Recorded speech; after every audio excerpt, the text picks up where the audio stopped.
Oh, hello, everybody. This is Jay Wicker with Small Business Stand Up, and we're back again, guys. Back again, guys. Thank you guys for tuning in. Um, Today we have a special guest on here, Mr. Anthony Sherrod. Am I saying that right? You saying right? Mr. Mr. Anthony Sherrod, man. This guy's phenomenal, man. He does a little bit of everything. We have a nonprofit. We're gonna talk a little about that as well. And plus, is a basketball. You have a basketball. What do you call it again? Tournament that you're Uh, doing as well, right? no, I got basketball teams. You got basketball team, so you got basketball Yes, teams as well. So, yeah. and as usual, guys, we're gonna talk about business and everything, man. So, and one of the things I want to know about, man. Let's jump right into this thing, man. Everybody, as you come in, please like, share, and subscribe, man. And you guys want to jump on? If you have a business you want to jump on, please feel free. I'm gonna get ready to send a link right now through the comments, so just jump on, man. No cussing, guys. That's my only thing. All right. So yeah, let's jump right into this thing, man. So one of the questions I want to ask you, man, I know you're talking about grants and stuff like that, right? And I Yeah. know a lot of times, man, that's one of the first thing I hear from us a lot of times, man. Tell me why Yeah. grants are good. What's the pros and cons to getting a grant, All right. Matter of or fact, are there? I just wrote something about that. Just a minute. Right if I get on here about the pros and cons of grants. The pros of let's talk about the pros and cons of grants. The bad part is if you're a nonprofit or one business, it's only you use that for your only sort of income. It's a lot of paperwork. It's Well, it's a yeah, it's, it's a lot a of lot. paperwork with grants. Yeah, a lot of paperwork for grants, and I always tell my clients if you're a nonprofit, do more than just grants for your a nonprofit because grants if you use a grant, it's a lot of paperwork. It's very strict on what you use the money for and stuff like that. That's what I'm Okay. telling you. To tell do fundraisers or fundraising events. That's it's more flexible and stuff like that. Okay, let's do this right quick. Let's introduce ourselves real quick, man. I kind of got ahead of us real quick. So, Uh, Mr. Anthony Sherrod, tell us where you logging in from. What do you do? All that good stuff. I'm from DeSoto, Texas, and I do a couple of different things. One of them, I have my own business called Legacy Impact Management. And what we do, we have nonprofits, startup, event planning, and helping fundraise money for nonprofits. Excellent, excellent. Miss Lachey, how are you? Hey, good How you? evening to you both. Happy New Good, Year. good. Happy New Year. It is our first meeting for the year, so Yep, Happy New yep, Year. yep. So tell us your name. Tell us where you logging in from and what you do.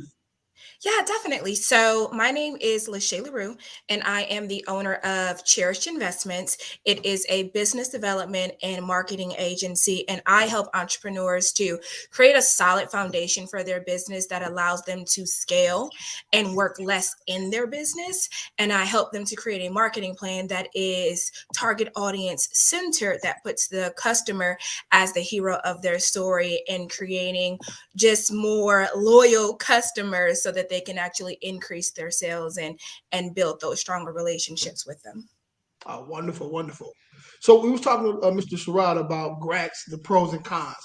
Okay. So one of you said the cons is basically it's a lot of paperwork, right? When you mean by a lot of paper, what are we talking about?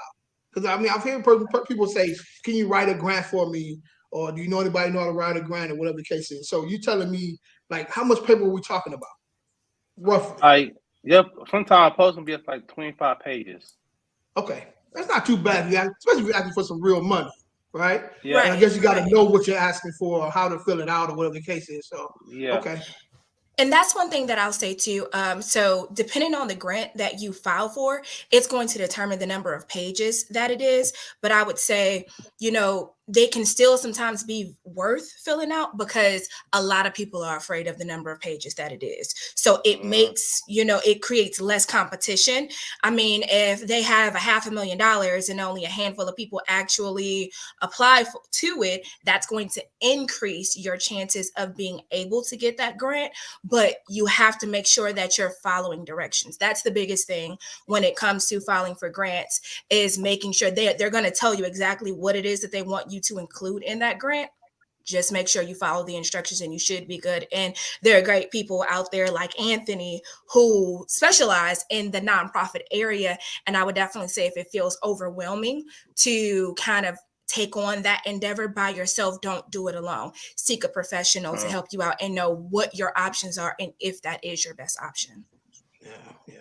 So let me ask you guys a question. So why would you do that though? And this is why I'm saying that.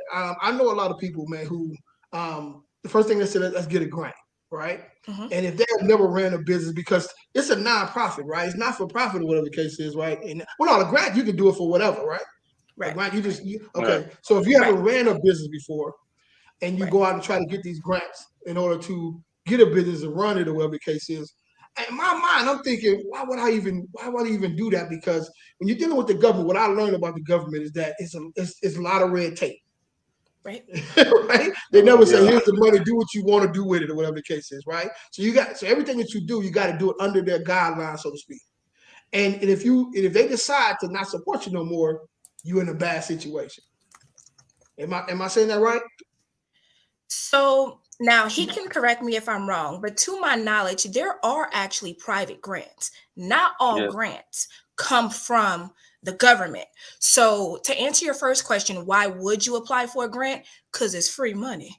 So, okay. So it's like this.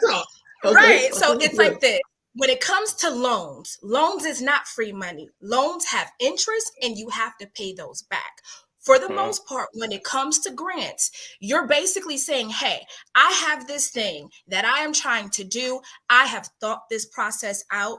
I have a plan in place. I am not just a fly-by-night organization or business, whether I am a startup or I've been in the business for a while. I'm serious. That's the point of the paperwork, to show them how serious you are and exactly what it is that you plan to do before they give you this free money. That's the reason why it can actually be for-profit, or it can be governmental grant or nonprofit grants, because sometimes there are people who just have a lot of money and they just want to, almost like scholarships. That's the best way I can explain it. It's a grant is basically like a scholarship for businesses and nonprofits, and you do not have to have a nonprofit in order to get a grant. So that's another thing that I do want to, because a lot of times, so I say this because a lot of times I hear people say, oh, I want to open up a nonprofit because I want to get a grant.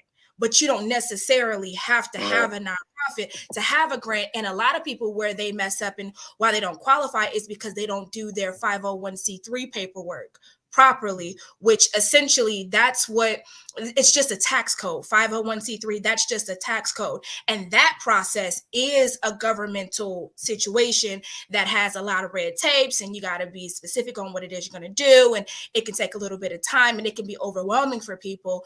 And if you need that tax status in order to apply for that grant, well, you're automatically going to be denied, because that was, again, read the instructions. So first, be clear with what your goal is, and then find a grant that meets what that goal is. There are grants out there to help entrepreneurs to get new buildings. There are grants out there to help them pay for their employee payroll so that they're able to scale and bring on more employees. There are grants out there if you have a transportation business to help you out with that. If you're in the healthcare, any industry you're in, there is probably a grant out there for you. Yeah.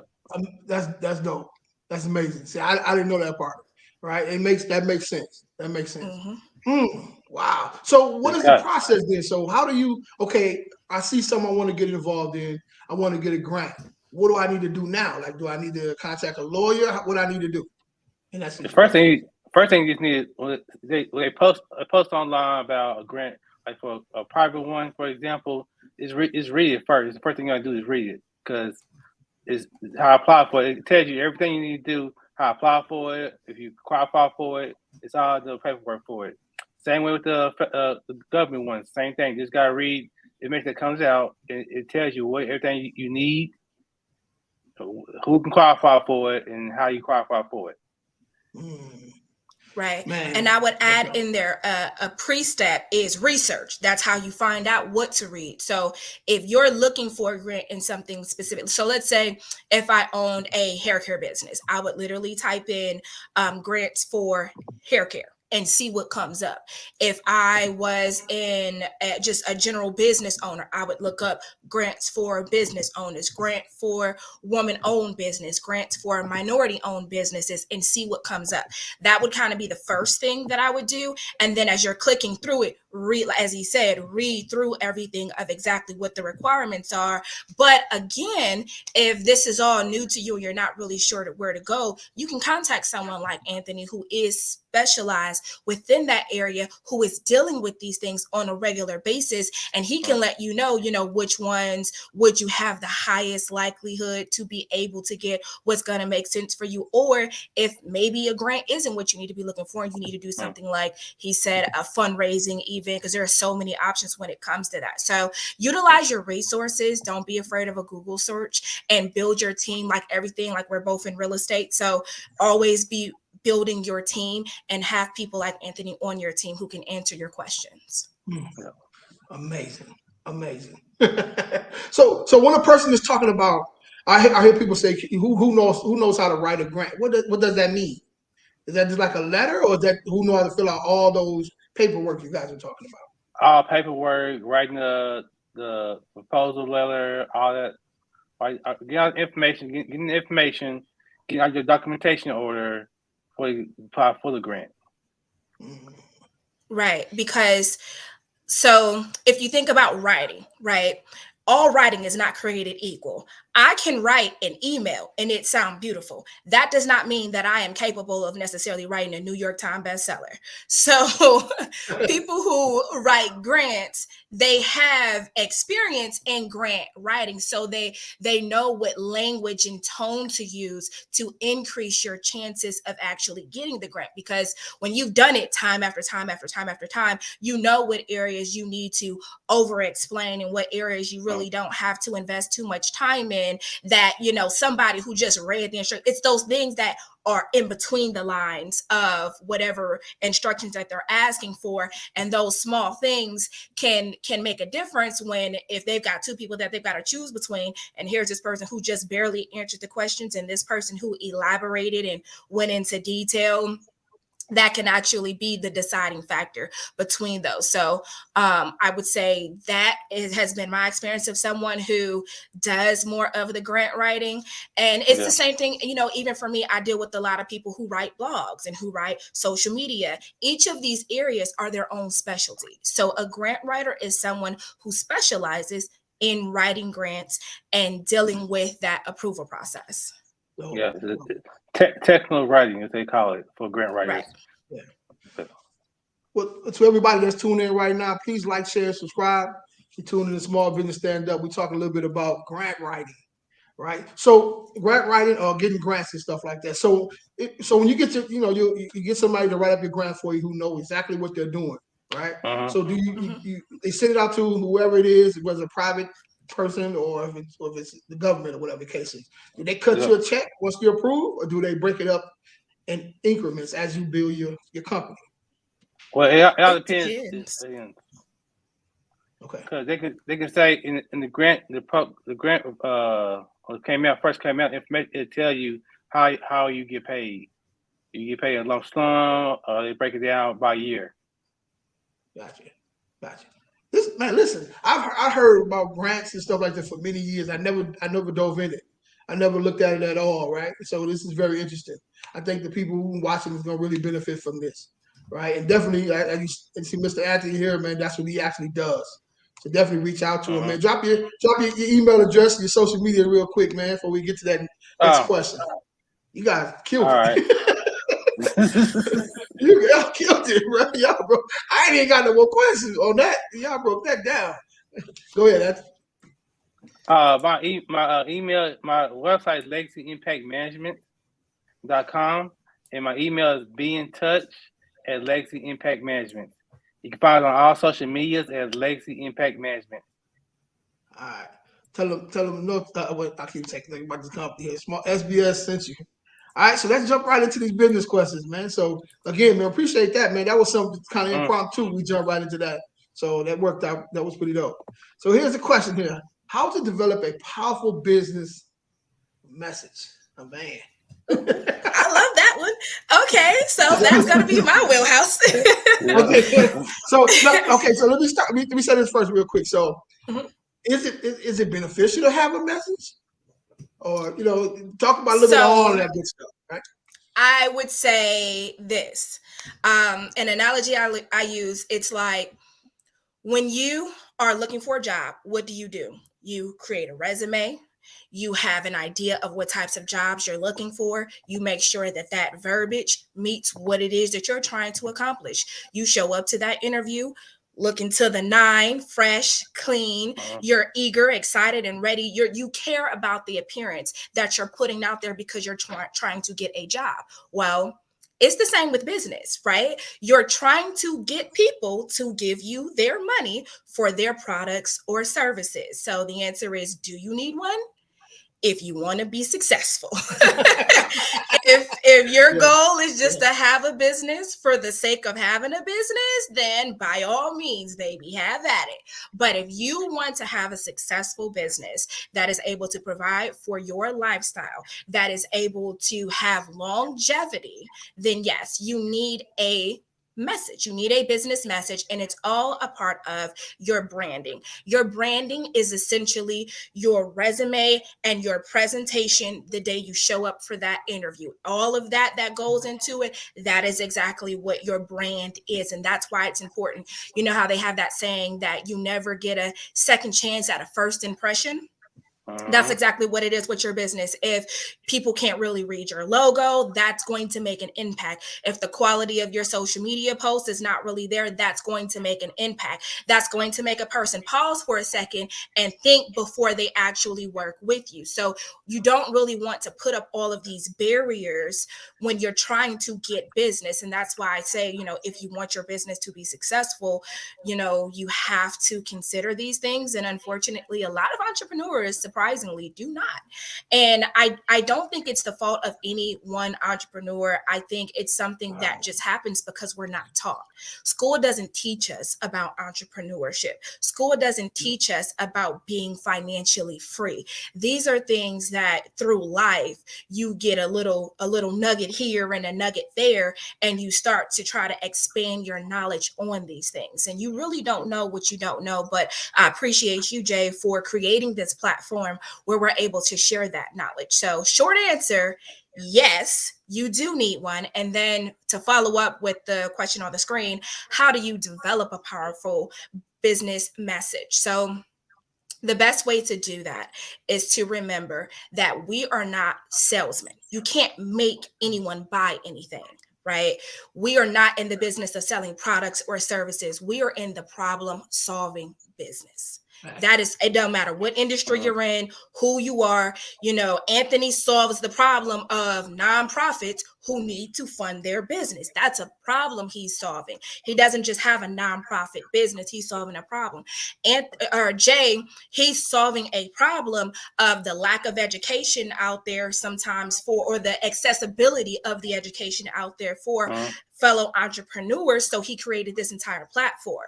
He knew that working for a job would not provide financial freedom. So he solved that problem with real estate. So if you think about it in those terms as being a problem solver, then when it comes to your business message, it makes a lot more sense, right? Because that's not a category. The problem that you solve, that's a message. That is your message. The problem that you're solving, that is your message. And I would like to go a step further in how this outline looks. What you're really creating is what we call a brand script. And a brand script talks about exactly who your target audience. I call them the hero of the story. And a lot of people make the mistake and think that you as the entrepreneur or your business is the hero, but it's your target audience. Your customer is actually the hero of the story. They have a problem. That's your messaging. And then you are actually the guide that helps take them from this place of issue to this place where that problem is solved and life is so much better. So your message is explaining how you do that process, that you're explaining that you understand who they are, what they are going through. You understand exactly what their problem is, and you're presenting a solution for them, and you're calling them to action to solve that problem, and you're letting them know that you are there to help them with that process. So all the messaging and communication that you put out there to people should essentially do that. Facts. Absolutely. Absolutely. What do you think about that? That was my favorite question because I never get to talk about this, and it is so important. So thank you. Thank you so much for including No, this. I knew you were not got the part. I know that's your wheelhouse right there. I already knew what Yes. time was. What do you think about that, man? How, I agree. how do you feel like a powerful business message? It's same way in nonprofit work is your message. What you put out on social media, first thing people gonna look at is your social media, your Google, your Facebook, your Instagram, and you have a bad logo or just stuff that doesn't concern what you try and put out. It's gonna be a bad message for anyway. So nobody's gonna really mess with you if you have videos about cats and stuff, but your business is about doing hair. Yeah, that's true. That's true. I love that you brought that point up because that happens a lot. Stay on topic. Yeah, right. Stay on topic. A lot of times entrepreneurs, and this happens because their focus is that they, as the business owner, is the hero of the story. This business is not about you. You're not putting out what you want to put out there unless you plan on being the only customer, unless you plan on only dealing with yourself and people exactly like you, then good luck. But for the most part, you're not going to be able to truly scale your business, increase your income, and create that sustainability that you're really looking for. It's okay for you to have all those interests. That's what your personal profile is for. Your business profile is something totally different. It is its own person. It has its own energy. It has its own mission, and everything that you need to put up, that you want to put on your social profile, should feed into that mission. If it doesn't, then that's not the place for it. Maybe that's a place for another, just if it's truly a passion project, like he said, cats, if that's your thing, that's cool. Have a profile that you can dedicate to that, or put it on your personal profile, but do not add those things. I repeat, you guys, do not put those on your business profile, because you don't want for a person to scroll through their Instagram and I'm a dog lover, so I see this cat thing and I'm like, ugh, and I remove you and I unfollow you, not knowing that this was my favorite skincare line. But it just had content that I wasn't actually looking for. And that's the reason why you want to keep it specific to what your business is. Or going live showing that it's a fight going on over here, guys. Right. On your business Facebook, right? You know what I'm saying? So we had a gentleman, man, that was on the podcast last year who was a chef, right? So we bring him on. And I feel like a sucker saying this without even talking to him first. But I'm gonna go ahead and do it, and I'll address him later, right? So I'm just keeping it real. I'm the type of person, I'm straight up. Listen, when we bring you on, right, to come on, man, I need to look at, see what you got going on. And in this situation, I didn't, right? But I know he can cook. I seen a couple of pictures or whatever. Okay, yeah, come on over. He did his thing. So we had some people reach out to us, man, who was this guy that was cooking the food or whatever the case is? And I was like, okay, I'm gonna shoot you his information. But I jumped on his Facebook, and about 8 different videos of him riding, smoking weed, and all kind of stuff. Right? It was just, I was like, I can't send them because it's representing me. You know what I'm saying? So that's a good point, though, because it is. You got to consider that. You don't know what type of doors you're closing because, like your brand, so if people don't want to associate with that brand, it's not your cooking. So that's the thing. A lot of people complain, oh, well, I'm not getting the clients, I'm not getting the business, but they're doing stuff like that. That was a legitimate business opportunity for this person, and they missed out on that opportunity because they mixed their personal with their business. And I feel like people forget that in real life. If you smoke in your personal life and you had a job, would you put that on there? Like, you got to think about that. Like, people forget that the same stuff that you would not do in work, you would not go into your job smelling like weed with bloodshot eyes. You would not do that. So why would you show that online? He missed a couple of catering gigs because of that. You know what I'm saying? So, and it was like, and I one thing I didn't do, I didn't cut the whole episode, right? I didn't take him completely off. I just left that on. So if they contact him directly, hey, more power to you. But I just I should have called him and told him that, but I didn't. Right. I act like a sucker when I did that, man. But it is what it is. Often. So. That happens often. Yeah, So I'm really glad that you brought it up because you're showing the real worldness of it, right? So a lot of times people think it's not that big of a deal because maybe no one has said anything to them. Well, you're right. They just decided not to work with you. So while you're over here complaining that you don't have the money that you want to in your business, while you're complaining about that, it has nothing to do with the quality of your product. It has nothing to do with you necessarily and your personal as an individual, but you did not stay true to what you want your brand to be. Your brand is not one that other professionals are comfortable with associating themselves with. So you have to make a decision. Like I said in the beginning, do you have a business for the sake of saying that you're a business owner? And there are people who do have that mindset, whether they admit to it or not, or are you trying to have a successful business? And if you are trying to have a successful business, just the same way if you say, you know, I want a good job, I want to make 6 figures, I want that income, I guarantee you that job has some requirements about decorum, about what you can and cannot do inside the workplace. And there are certain things, as many of these people who have been recorded out in their personal lives, when that becomes public, you learn real quick how people do not like associating themselves with mess. And newsflash, guys, when you apply for those jobs, the first thing they do is go to your social media to see what this person's really like. So if you're trying to get a job and for some reason you put all these applications in and nobody's calling you back, you might want to get rid of a lot of that stuff that's going on your social media. Right. We just keep it real here, right? So especially in business. That's the first thing we do. We're going online. We're going to look at Yelp reviews before we go to the restaurant, all kinds of stuff. I want to see what's going on in the neighborhood, see what's going on with this person. And if it's bad, I ain't going. Right. Actually, banks are doing that too now too. Applying for loans and stuff. They look at your social media too. Do you think that don't happen for grants? When you apply for a grant, check you up, check you out. You know what I'm saying? They're gonna look and see what you're about. We see what you say is on paper. Let's see what the social media says. Right? It happens. So check yourself, man. Get you a couple different accounts, man. Get you one alias somebody else and do what you're gonna do. You know what I'm saying? But on this, and I will say that too, because some people they think just because it's my personal profile, then I can do whatever I want to. Again, plenty of people have been let go from their jobs because of not even stuff that they necessarily posted, but was posted of them. The moral to the story is you have to be conscious of your whole actions at all times because you never know who is watching. It's just that simple.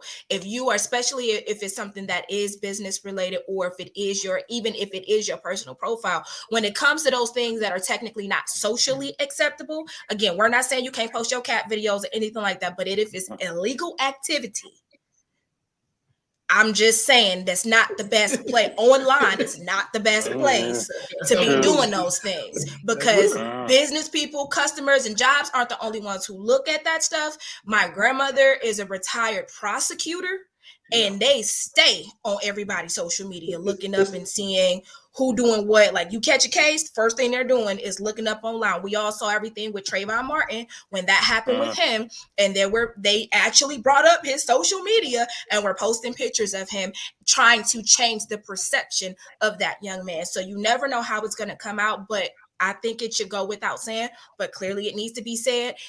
Don't post illegal activity on nobody's social profile. Listen, they came out with a thing that said the number one way of catching criminals now is social media. People are telling on themselves, right? So you think you're the only ones looking at it, the police not looking at that, and these prosecutors not looking at these. Come on, man, you fooling yourself. You're fooling yourself. We got a new. Hey, Miss Angel, how you doing today? The new co-host with us today. Hi everyone, I'm here. Hey. You right on time. You right on time. Can you guys hear me clearly? Because I'm doing this from my phone. Yes. Okay.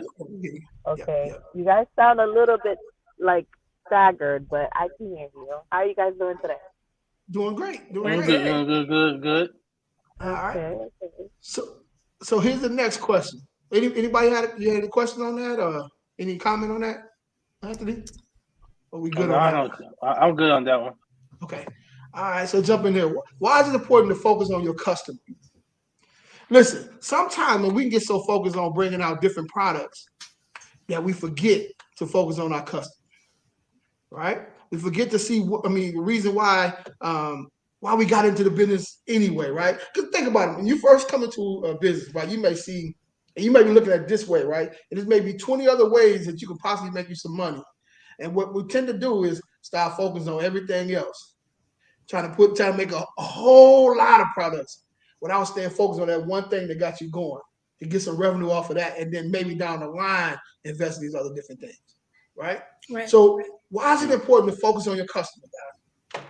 So I think this question really builds on the previous question or the previous response, that we are not in the product selling business. We're in the problem solving business. So if you find yourself in a position where you're not really getting the sales that you want, you probably lost sight of your customer and what your customer's needs are, because people will pay for you to solve a problem all day. If there's something that's a like, a desire, or a need for them, they will pay for you to solve that problem for them. And that goes for anything. When you really think about it, why do you buy a Snickers? It's not because you need a Snickers, but they say the delicious taste. It's quick, it's fast, it's there. So it's more of a time thing. People have different motivations. You have to speak to those motivations. If you want people to buy, you have to show them that you understand what their needs are and that you have the ability to solve those needs. That's how you scale your business. That's how you increase your sales. So what I work with my clients on is exactly that, because this happens more often than not, because people had a really good idea. They develop a business around that idea. Nowhere does that involve a customer. Nowhere is that focus on a customer. And for that reason, they end up trying different things, trying to figure out, well, maybe if I add this service, maybe if I, add this additional thing, and then they spread themselves thin. Now you're running all over the place. You're not making the money that you really wanted to make. Now, not only have you lost sight of what this was all for, but you don't even enjoy it anymore. So now you can't keep your business going because it's stressing you out, and you're not even making the financial returns that you were really looking for with your business. Now your door's closed. And my goal is to make sure that no one's business has to actually close their doors. The way to solve that problem is to go back to the drawing board. Let's put that customer first, and let's define who that person is. We're going to give this person a name. We're going to figure out exactly what their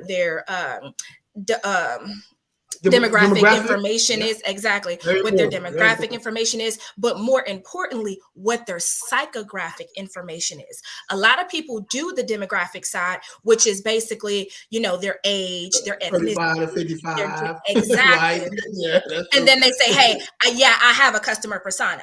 Well, you have the beginnings of a customer persona, but there's a lot more that goes into that. Psychographic information tells you, so the demographic tells you the who, the psychographic information tells you what are their interests, what is their lifestyle like, what are their motivations, what are their problems.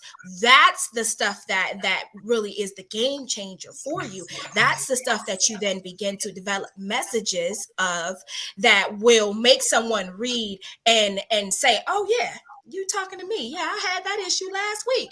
Okay, yes, I do need your product. It's your responsibility to explain to everyone who goes to your profile, everyone who goes to your website, why they need to buy from you. And saying you're great ain't it. Saying you're great, saying your products are great, that is not going to do it. Everybody thinks that they're absolutely fabulous. We know that. But knowing that, if you want to be engaged, you have to be engaging. So the first way to show people that you care, that you actually have done a little bit of work, is to talk about who they are as an individual. Speak to that person. And I would say, like, if you have a bad day, I can feel empathy for it. But if I have a bad day, well, that could keep me up at night. Like that affects me. So you sitting up there talking about, well, I've had this story and this is my background and this is my past and this is why I created this product. Well, that sounds nice. And I may give you a clap. I may give you a like, but that don't mean I'm giving you my money. Like, why should I give you my money? Now, if you come to me and you tell me, hey, I work with a lot of people who So let's say, for example, Anthony, I work with a lot of people who start nonprofits and they feel so overwhelmed by the grant process. They started these nonprofits and they have no idea how they're going to fund this thing. And they've tried to do the paperwork and it's just too much. They want 20 plus pages and I could barely write 2. And I've dealt with a lot of people who are in that place. So I started this business to take away that stress. Well, that's very different than saying, well, I help people just do grant writing and that's it. Because in the earlier version, I'm speaking to a problem. I'm showing that I understand what the issues are and I'm giving you an option. You don't contact me just because I offer this service, because a lot of times people don't know that they need the service. Oh, well, I know how to read and I know how to write, so that means I can write grants. Well, it's a little bit more to that. So you have to Oh, Lord. It's a lot. So by elaborating that you understand what the issues are when you go through that process, this person who's never gone through the process will say, oh, you know what? I didn't even think about that. You right. If this is going to be 20 pages long, I need to hire really got that to do. Right. I wasn't even thinking. I didn't even know there were people who offer this service. So that's the reason why you have to keep your customer centered and that be the center of everything that you do, because if they won't listen to your message any other way. I don't know how. I mean, I feel like that's the most simplest way that I can put that. If you do not speak to their problems, they will not listen and they will not buy from you. Excellent. Miss Angela, you have a comment on that? Well, I think services are really the gold mine to anybody's business. If you don't have a way to treat a customer, you don't have a way to make that person feel like they're a part of your family, you won't have much business going on, because truth be told is what would they say after you leave that conversation? What will impact them? Oh my gosh, either their personality was like A1 and they felt like they knew you forever.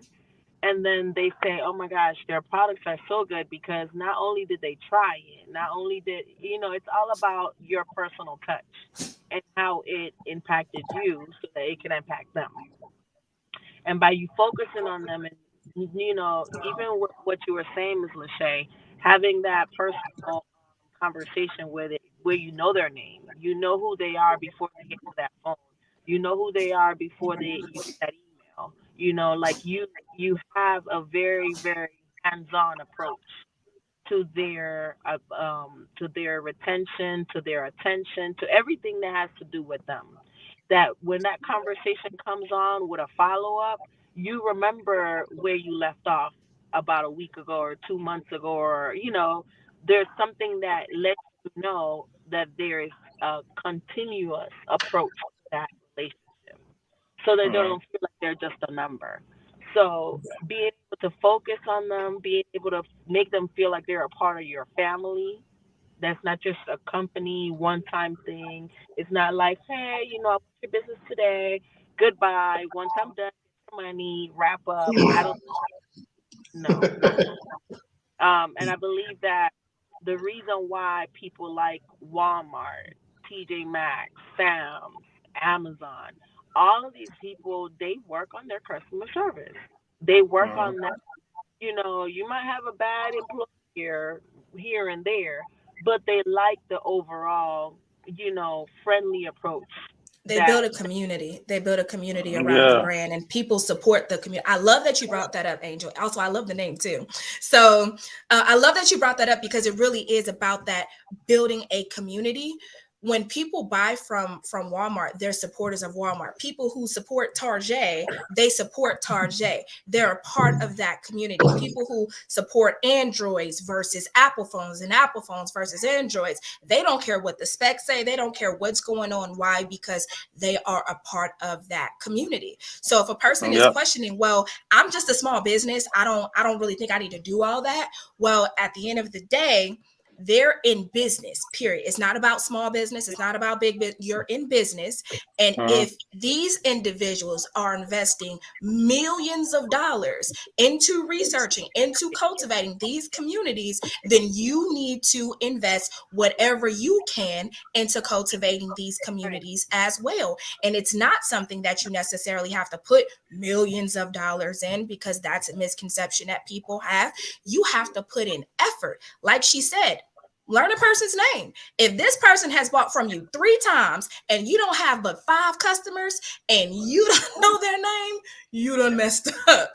Because I mean, they are investing in you. The least you can do is invest that little bit of time to show them that you're in this with them. They are a part of your tribe. They are a part of your community. And that makes it a reason for a person to actually respond back to you. It's so funny. So I had a student that I was mentoring, and she was having major issues with getting responses. She was following up with the emails that her boss had sent out because he has a really big name. He's a really popular, really famous real estate mogul, and a lot of people know him, but you're brand new. You were coming from administration. You're kind of moving up into more sales. You don't have a sales background. So just sending an email saying I'm following up with his email, that's not really personal. So when I got her to kind of switch her mindset on that, you don't need to be a salesperson. Honestly, it's good that you're not, because you don't have a lot of major bad habits for me to have to break. You just need to be personable. How would you communicate if you were at a networking event and you had a person in front of you? How would you talk to that person? How would you speak on the phone to a friend? How would you send an email to a coworker? It wouldn't just be following up with what this other person has said. You would actually take the time, use the person's name. And I taught her to use a little bit about what you've learned from them from online. A quick Google search can tell you exactly something about the business, what their latest, something that they did in life. Mention that in your email, mention that in your text. She went from getting not a single response in 3 months of her being at it to her getting 7 responses to her emails and text messages within 1 week alone, and getting 4 appointments. No, It's not, just saying it. This stuff actually works. And again, it's not just for big businesses. It's something that there's no reason. I don't care if you ain't got but 50 cents in your name. You got less. That means you got less excuses than somebody with $1 million in their bank account. If you are a small business, this is not optional. This is mandatory. This is the lifeblood of your business. Yeah. What's your thoughts, Anthony? I think for me, a lot of my customers, they come from referrals. So, and I get a new customer, I treat them like family, because grant writing and doing the nonprofit stuff, it's like their own. It's part of them, because this is what they want to do in their life. And so we're working with them, making sure they fit friendly with you, make sure you're on top of what you need to be doing. Because if you're not focused on your customer, the customers are gonna give you bad reviews, or you ain't gonna get no more customers like that. So you got to focus on them, make sure that the customer is getting treated the right way. Make sure you focus on that on your customers. Yeah. If you have been to a meetup or something like that, I mean, when I first got into this business, right, I go talk to about 10 different people and get about 10 different business cards or numbers, email addresses. And what I used to do, I'll send them all an email and just put them on with the BCCM or whatever the case is. And you can see that was sent out to a whole lot of people, right? Instead of sending that one email to that one particular person, try to personalize it. Right, and that means a lot right there. When somebody send me tied to something that I don't know, man, I'm not trying to read all that, But if you send that email and it's personalized to that one person, man, it was a pleasure talking to you, man. The things that you talked about that we had a conversation about was this, and this. I think I can learn from you, or you can whatever, and make it personal is really important. Yes, true. Right, and I love that you brought that part up, because a lot of people feel like it's too overwhelming and it's too time consuming. That's the reason why they just copy and paste and send that message to everyone. But here's why I stress the importance of systems, of small business owners, medium business owners, large business owners already have it, but having systems, because you can send that same message on a mass scale and make it look personal. You just have to know what tools to use for that. Exactly. Yep. But there's no, you don't have to necessarily, okay, well, I can only send 5 emails in an hour, so that's just all I'm going to send. No, leverage your time, work smarter, not harder. Not having time is not an excuse to not do it. It's not an excuse to just reach out to one person. Well, at least I did something. Well, if you're going to be looking at about a 20% closing ratio, 20% of one is 0. 20% of 2 is also 0. So if you're not putting in the work and doing the numbers in order for you to close sales, you're not going to close sales. So I love that you brought that up, because it really is important. Yeah, if you're not focusing on your customer, you tripping, man. I don't know what else to tell you, right? You're not really in business. You in business to show, or just to say I'm in business. You're not in business to make no money, right? It's very important, guys. All right, here's another one. All right, hold on 1 second. Hey, Sheila. What's up, Miss Sheila? How you doing? Hey, how you doing? All right. Doing pretty good. All right. Here's the next one here. Can we let the 2 that just came in, can we let them do their introductions? Because I'm also very interested in what Miss Angel does. I'm sorry. Yeah. I appreciate that. Miss Angel, I know she's driving. Can you hear us, Miss Angel? Yes, I can hear you guys. Can you tell us what's your name, where you're logging in from, and what do you... Go ahead, it's okay. And what do you do? I help out with anything business consultancy. If people want to start their business, they're looking to do e-commerce thing, get into cryptocurrency. Right now I'm doing a lot of redeveloping and kind of just doing a different, redeveloping my business. Because I went from doing real estate and helping people in real estate, and now I want to do more so multifamily. So it's a lot of revamping of my business and my business strategies. But for the most part, if people are needing help in starting their new e-commerce store, or they're looking for ways to get into cryptocurrency and learning more about how is it that they can scale their businesses, I'm here for them to help them, whatever they can help with. Excellent. Welcome. Miss Sheila Little, what's going on with you? Nothing, just chilling. She look at us so cool today. Yeah. All right. Tell us who you are, what you do, and how long you've been doing it, and where you're doing it at. Well, I am a clinical how long you've been doing it, though. Yeah, I've been doing it for 20 years, but I'm a clinical social worker and a synergy coach, and I consider myself a friend and expert leader in the field of changing lives. And I just help people stop doing the things that is preventing them from getting the life they desire and deserve. And I do that through a framework that's trademarked and true. And I walk them through a process. So we got another guest star. Giovanni is trying to peek in on the call. Can you guys hear that feedback? Yes. Everybody mute for a second. Okay, that's you. Let me see here. That's you, Anthony. It's got a lot of feedback on your side, brother. I was watching your video on Facebook. I'm trying to share it. Oh, okay. I appreciate it, though. I appreciate it, bro. All right. So let's jump right into this thing. So we talked about the customers and stuff like that. Important to focus on the customers. All right. So here's another one here. So why is it beneficial to start small when it comes to business? Why is that beneficial? I know we talked about grants and stuff like that a little earlier, right? Getting maybe a pile of money, throw at a business and see what happens, right? But in this situation, is it cool to start big or start small, or why is it beneficial to start small? I think I would not say necessarily start small, but I would say focus on one thing.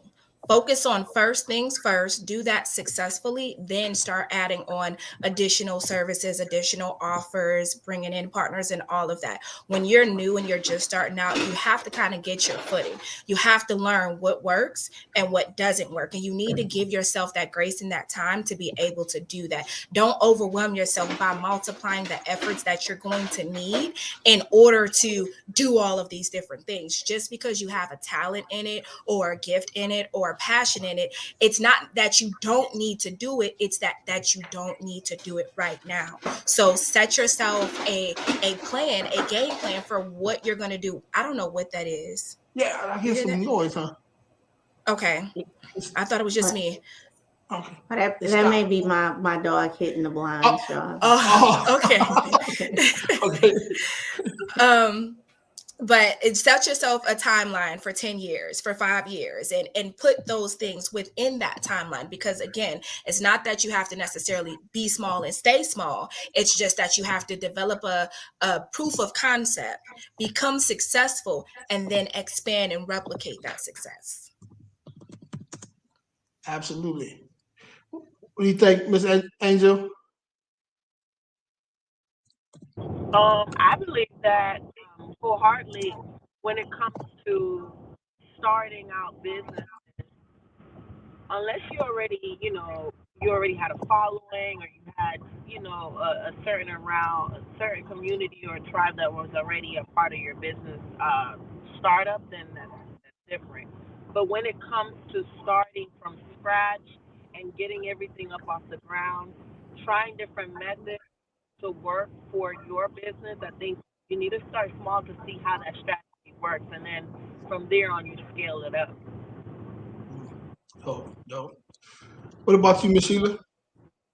Yeah, I would agree. I think that, from a emotional and just overwhelmed, I think that when you try to do too much, you never finish anything, which can play into already limiting beliefs. So you definitely want to try to do as small as possible and be efficient so you can start to create the momentum, in one area. And when we tend to get small wins, then that creates the confidence, creates the, that type of that momentum that we need, like I said, to really then take it and add on more and do more things. And, we want to do 25 things and not complete, one thing. And that just can lend to that self-defeating thought, like, man, I never get nothing done, or the overwhelm that we feel like, oh, I need to do so much, that entrepreneurs face. And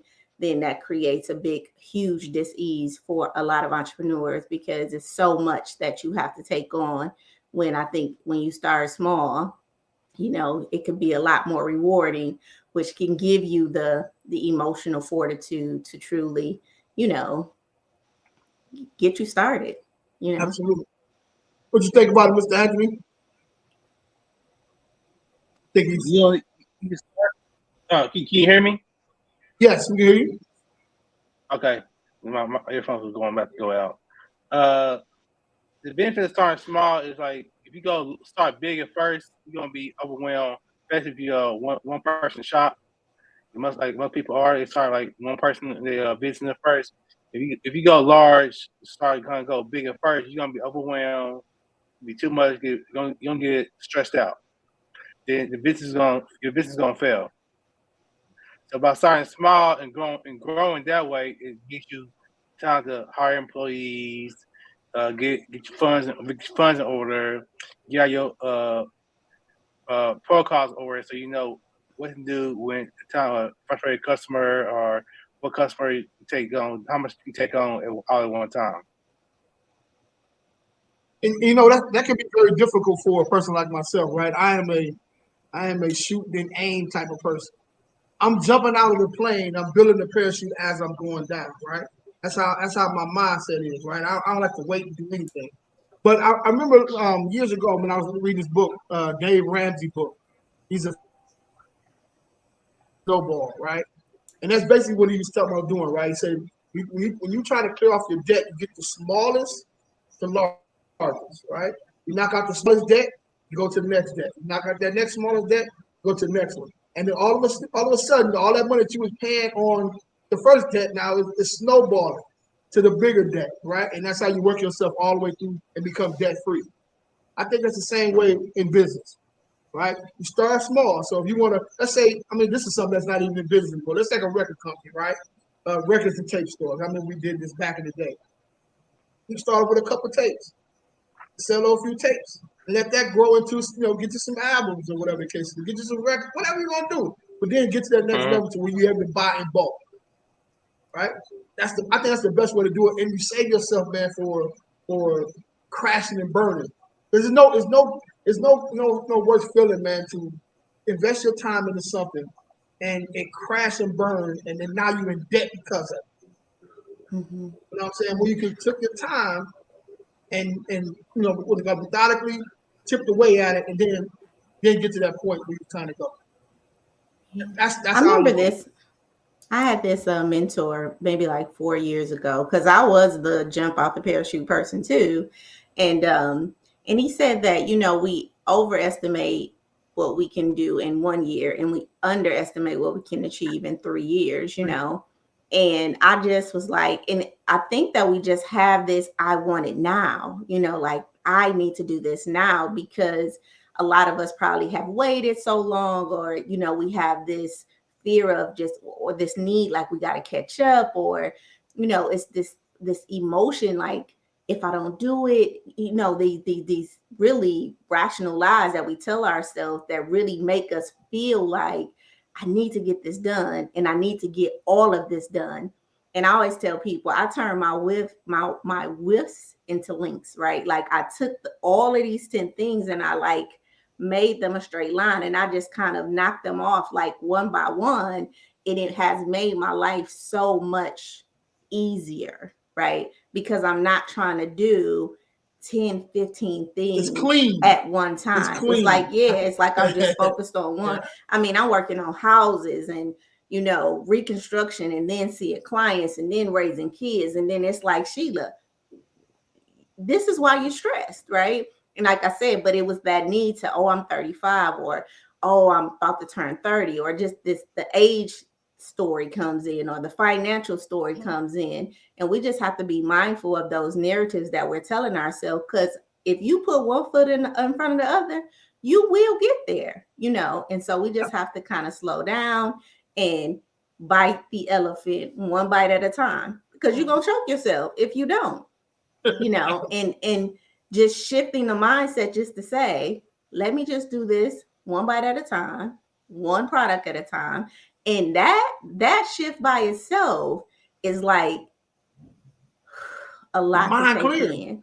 I agree. It's just like but the belief that will get me there, I think, is what a person has to come to accept. Like, you don't have to do all 15 things. You will accomplish all 15 things, I guarantee, if you prioritize them, but you're not going to accomplish any of the 15 things if you're trying to do all 15 things right now, And if you do, you're not going to be able to experience them in their fullness, because you're going to be so stressed out, or you're going to be in the hospital bed, or you're going to have an IV hooked up to your arm, or you've been fainted somewhere, So you're not going to be able to enjoy it. And a lot of businesses that start off big, that scale really fast, when you talk to those CEOs, they'll tell you how stressful, that was, or, how they had to take these breaks, or, you know what I mean? Because they jumped in too fast, So if you're starting out, just like one thing at a time, And again, that's not taught to a lot of people, but it's a mindset shift. There's no worse mindset. I guess half worked through ideas in your brain, right? So even if you got 1,000 of them going on, where you just started this and you put it to the side, you started this, put it to the side, and even if you go on vacation, you're gonna be thinking about that. Your mind ain't clear. You got too much going on. But if you put it to the side, work yourself. Okay, this is what I'm gonna focus on right now. Get this done, right? And then go to the next thing, man. I'm telling you, to make your life 100% clear. That's what happened to me. Get your accountability partner. Get your accountability partner. Lachey know. I'll be like, okay, Lachey, because this is my accountability partner. I'll be like, okay, Lachey, I may try to change this. If I do, bring me back and say, okay, we're going to pin that for another time. And what we're going to do is we're going to finish this thing, because I'm the parachute. I'm like, I want to shoot. I'm like, I guess got this idea. And so, and here's the thing. Entrepreneurs were born like that. And that's what's the importance of a team, and getting you a coach and getting you somebody to hold you accountable to help you see a thing through, right?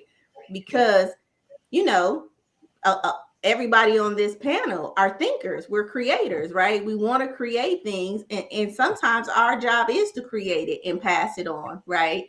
Or create it and then have somebody hold us accountable to seeing that whole vision through, or ask the right questions and say, well, did you think about this? Or did you think about that? You know what I mean? To say if that's a good idea or not. But, you know, see it through, that whole one thing, or start small. Yeah. Right. And looking at the comments and going off of what you guys said, I think that there's a practical side of it as well. And that's where the issue comes into play. As entrepreneurs, you have big ideas and you have a lot of them, but entrepreneurs rarely take a step back and think logistically, okay, what are the actions that I actually have to invest into this thing to make it successful? So if it takes 10 things to do this real estate business, and it takes 10 things for you to start this clothing line, and it takes 10 things for you to get into coaching, well, you don't have 3 things that you have to do. You've got 30. So the practicality of that, when you talk about the financial side of it, well, again, you don't have to hire this one employee. You have to keep paying for this one employee. So it's not, do you have this week's pay? It's, do you have pay to keep this going, to keep that consistency? Okay, you may be doing really good for contract work this month while you have a job, but if you switch it up, are you really able to be consistent and actually think about those practical steps and come up with a game plan? As Sheila said, it's not that you can't do it. And again, that's one thing she talks about a lot, is stories. A lot of times we have that fear, that voice in the back of our head, so we just jump for it because we tell ourselves, well, I'm unsuccessful. You know what? I'm not going to listen ahead. I'm just going to jump out there and do it. Well, that's going from one end of the extreme to the other. There's a comfortable in between where you're able to act on your goals, your ideas and your passions, but where you're doing it in a logical way. You're thinking about way. Exactly. And that's the reason why, you know, dividing your forces, your finances, pretty much anything that you want to do, as Sheila said, it's going to take more time, energy, effort, money into it than what you really think. Do you really want to divide it in half? That's what happens when you try to do 2 products. Do you really want to put it into quarters? That's what happens if you try to do 4 products. So I think just focusing on that one thing, but not just that one thing. Practically, what are the steps that I need to take in order to make that happen? You'll find in the long run, as Sheila said, that you accomplish a lot more when you look big picture at the last 3 or 5 years of your life. You know, I've heard that term, a jack of all trades to a master of none, like all my life, right? So I thought I was kind of like that, man. By the end of November, I think all that stuff is kind of rushed at me, and it shut me down. I was going to say, Jay, you got a story to tell about this? I have a lot going on. I tell you what, I over the last couple of months, when I didn't really do a lot of work, I just kind of did a lot of, I guess you could say, systematizing stuff, right? Putting things where they need to be and everything. But I still have, even in that time, I still had to maintain the people that work for me. You know, even though I wasn't bringing any money in or whatever the case is. But it really served me well to do that. So now we're doing this every other week now, instead of every week and doing another podcast every week. So I had to kind of break it down. So now I'm actually I can focus on y'all right now. That's what's crazy. So that's what doing 25% of it or 10% of this and 10% of that or whatever the case is, it'll bog you down to the point you can't even think of it. You just want to throw your hands up and walk away. Or it shuts you down. You know what I'm saying? Mentally, maybe even physically. So don't do that, man. Focus on what you need to focus on. Get to the next thing you want. So, yeah, and it's important too, man. When the people that you bring on, you decide to do something, you decide to hire somebody, you gotta understand, man, this money is their livelihood. Right? If you only thinking about can you pay them the next 2 weeks and not thinking can you pay them the next 6 months or whatever the case is, you shouldn't be bringing these people on. Putting them in a bad situation. You know? So, and that's what happened a lot of times, man. You get hired on one company, 30 days later, let you go. They didn't really budget for that. or whatever the case is. Especially a person that's what they call it, a 1099 person or a contract person or whatever the case is. That's kind of what happens a lot of times. So just take that into consideration, man. And I'm happy to say that everybody stayed employed for me, so it worked out. And so all right. Any comments left? And I'm back at it too. I'm back at it, but just a little different now. A little different now. So all right, let's jump into this thing here, man. I think this is a good one here. Why is it important to strengthen your weaknesses in business? Why is that important to do that? We all got weaknesses now. We all got weaknesses. Why is it important to strengthen them? Anthony, I'm gonna give it to Anthony first. Let's see what you think about it. What you think about it? Because your weakness is your weakest point in your business. So when you have your weakness in your business, you need to straighten that out because you're already good in everything else. But if your weakness is your weakest part, that's where you're gonna struggle. You're gonna struggle the most. With your weakness, you're gonna struggle the most. So you need to improve. Okay, man. I'm sorry, man. I hit the mute button by mistake, man. Did you finish? I'm sorry. Well, I'm saying you need to straighten your weakness because that's gonna be your weakest point in your business. Yeah. What about okay? What about you personally? Each one of us personally, right? We all have individual weaknesses, right? Maybe it's speaking in front of people. Maybe it's whatever it is, right? Why is it important for us to strengthen that part, that weakness, so we don't get personal with it, right? So I can add to that one, or I guess I can add my input to that question. So to me, the reason why you should strengthen your weakness is because weakness is nothing but opportunity. If something is your weakness, let's say if it is public speaking, so there couldn't be business that you can get from doing this speaking engagement. That's actual business. If what you need is more business, but you're not receiving that business because that's a fear of you. But you can outsource that. You can hire someone else, bring someone on your team specifically because they have that skill, they have that talent. Now you have new business. Now you do have the money to be able to add to your team to be sustainable. So acknowledging your weaknesses is not a weakness in itself. And I think a lot of times that's how people think. They think, well, if I focus on my weaknesses, then that means I'm admitting that I'm a weak person. And that's not really the case at all. That's actually being a very strong person who is focused and dedicated on being successful, on, truly reaching your goals. We all have weaknesses. We all are not going to be perfect at every single thing. Even if in your head you think that you are amazing at this thing, and this is the really interesting thing that I've seen with clients, it could be something that you're so interested in, you're really good at it, but you spend entirely too much time on it. And for that reason, it's taken away your attention for something else. And if you were to acknowledge that, hey, I love this thing, I'm great at it, but maybe this isn't the best use of my time because I could be doing more high income earning activities, that would allow you to grow, that would allow you to scale. So I think when we're talking about having successful businesses, when we're talking about creating longevity and creating consistency, acknowledging your weaknesses is a part of that process because it allows you to see what areas do you need to strengthen. I like the analogy of a house. When it comes to a house, you've got a foundation. The foundation is very vital. That's what holds up everything else. So if you have this foundation and you put a brand new roof on, meaning you went and you took this design class, but foundationally, you're not really good at paperwork, right? That's your foundation. If you don't fix that foundation, that whole house will come down, including your new roof. So when you don't fix these issues in very vital areas, it will affect other areas. All of your entire business, everything works together. Your communication, your being able to follow through on the things that you say, your relationships, your persona, your brand, all of these things work together.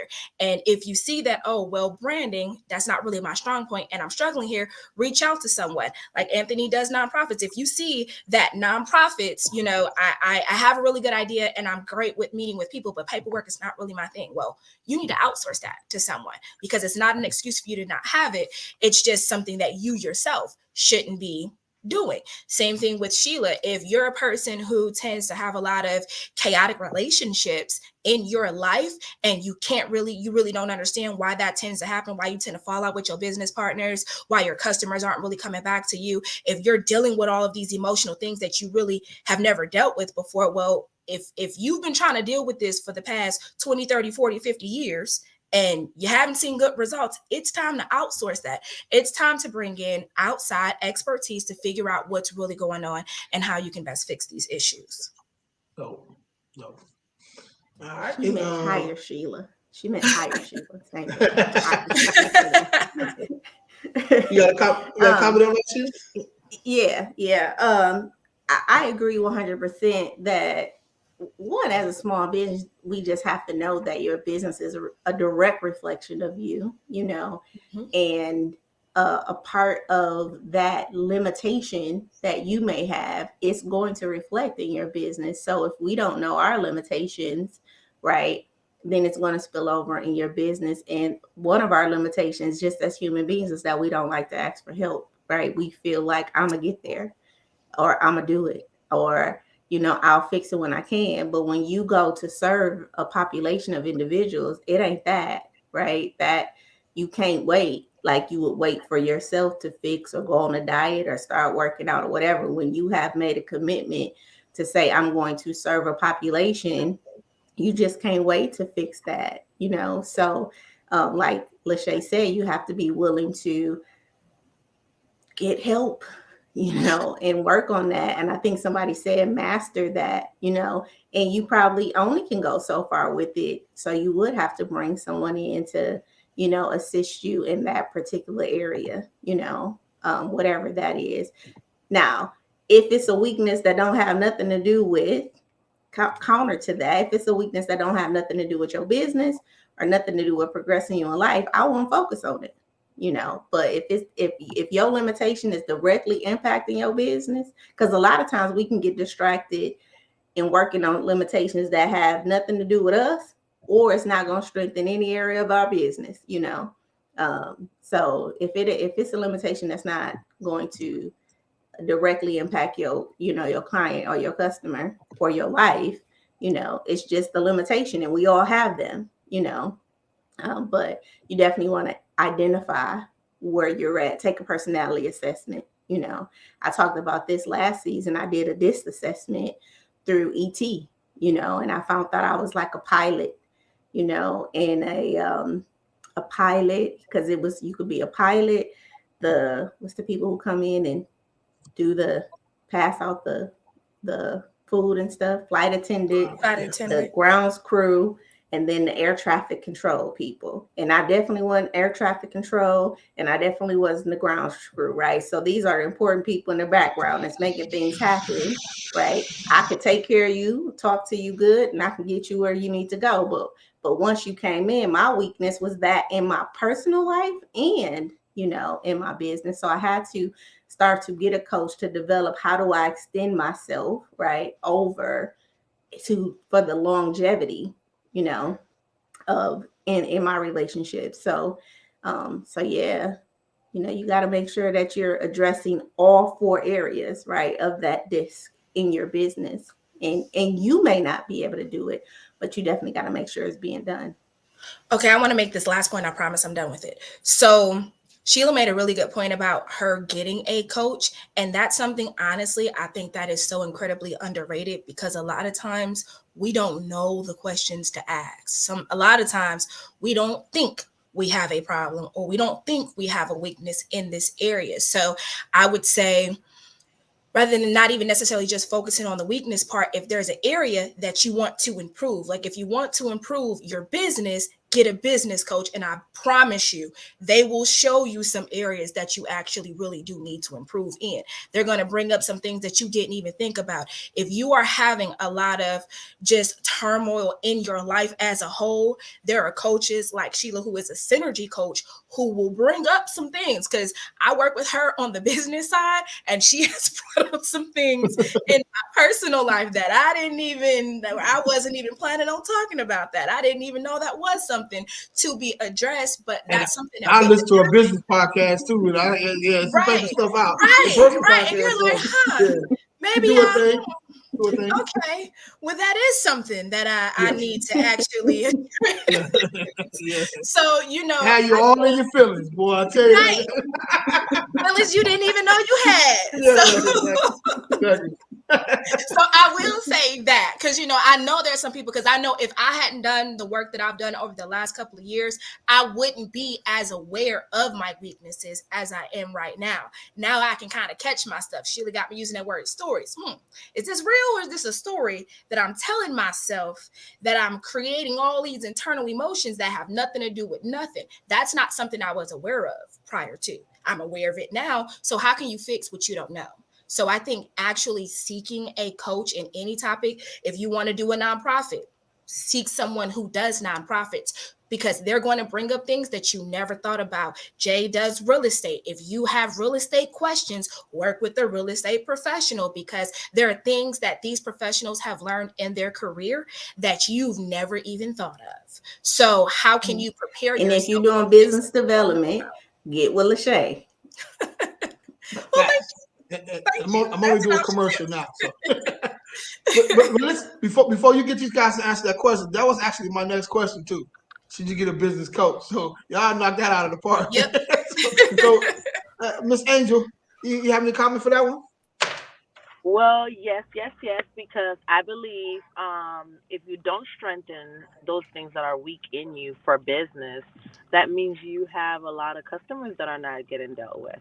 You're missing money because you don't have the things that you need. So the things that are weak about your business, you have to kind of like if you had an open wound, if you don't take care of that wound, you'll never get healthy. You might lose a whole leg because you done sat here and let that whole wound, got all nasty. So yeah, it's the same thing. If you have a weakness, you have to put a lot of time, a lot of effort, a lot of marketing, a lot of coaching, a lot of whatever it needs so that it can get strengthened and it can get the actual components so it can operate accordingly. I don't believe in business you should have any weak point if you're able to make the investment to make that strong. Business is not like an actual body. You know what I'm saying? Like you have to, wherever there is, a certain type of loophole or void that needs to be filled, you have to fill something there. You have to fill a position. You have to fill either, get yourself a budget for that particular area of your business that's weakened, so you can get it back up and running and you could see the profit. Because the minute you strengthen that area, you're definitely going to see an increase in finances. Right. And I like to say that having a business coach, honestly, having a business coach, it's almost like a cheat code. It really is. I'm not saying it just because I'm in the industry. I am a business coach that also has a business coach.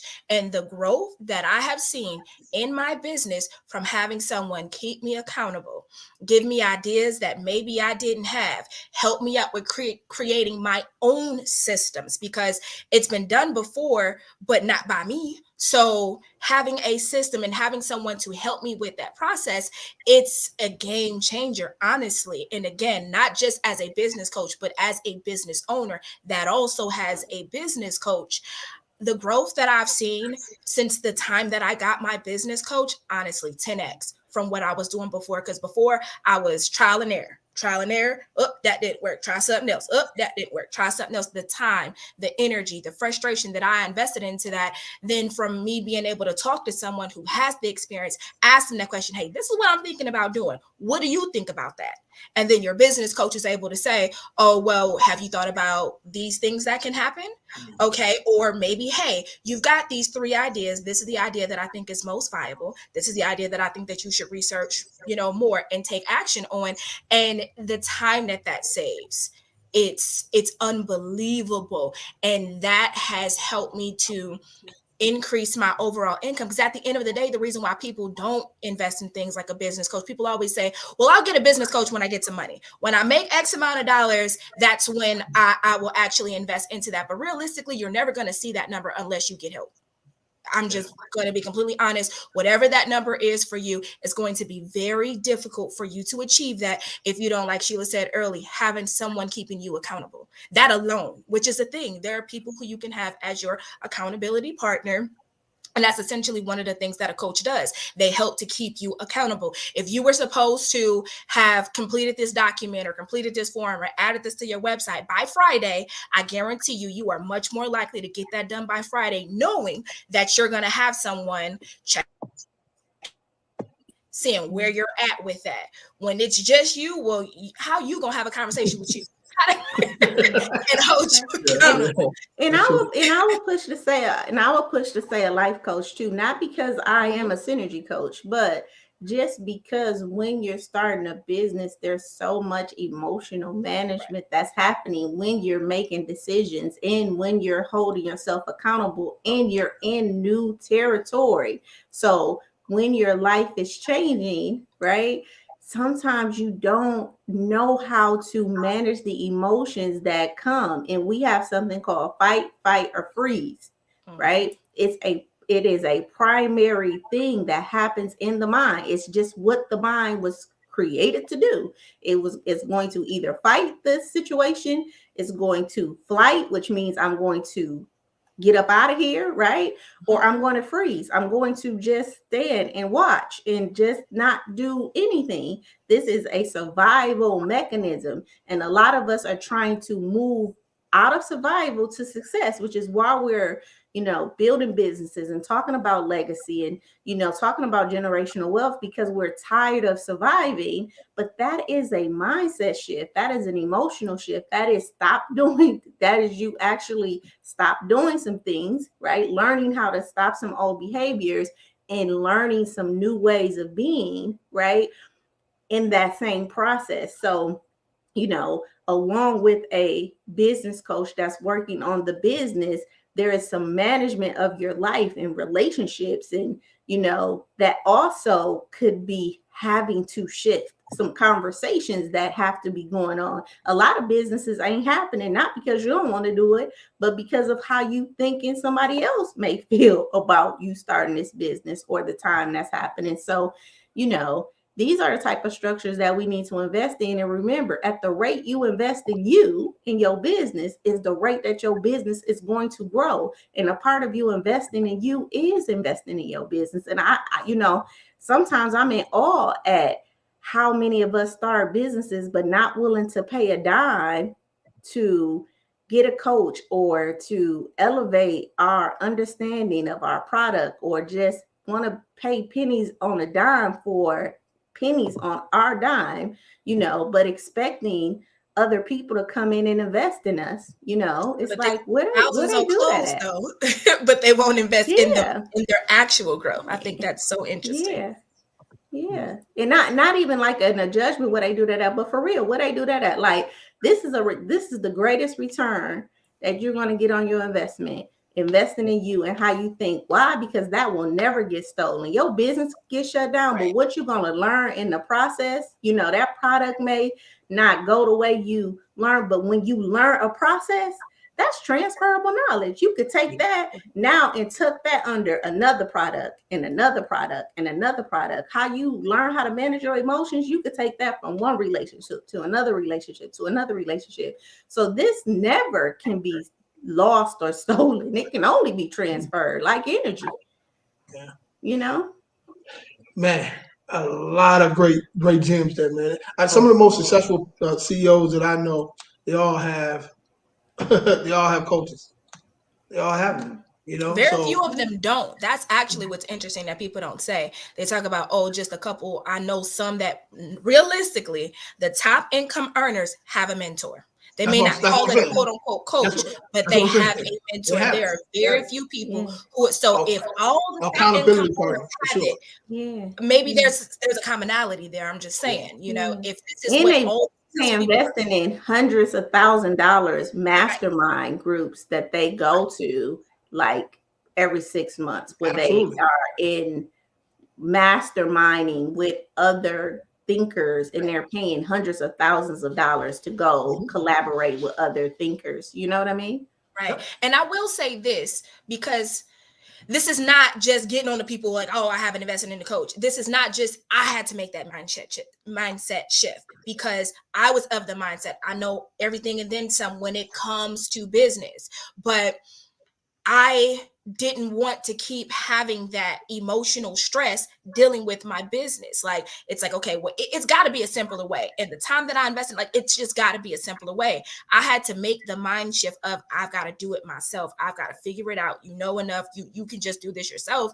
And I had to look again, come to the realization, if the most successful people are doing this thing, if they are investing into actual coaches, I can't just learn about programs and let that be the only education that I'm doing. I need to invest into a mentor who is going to help me with this.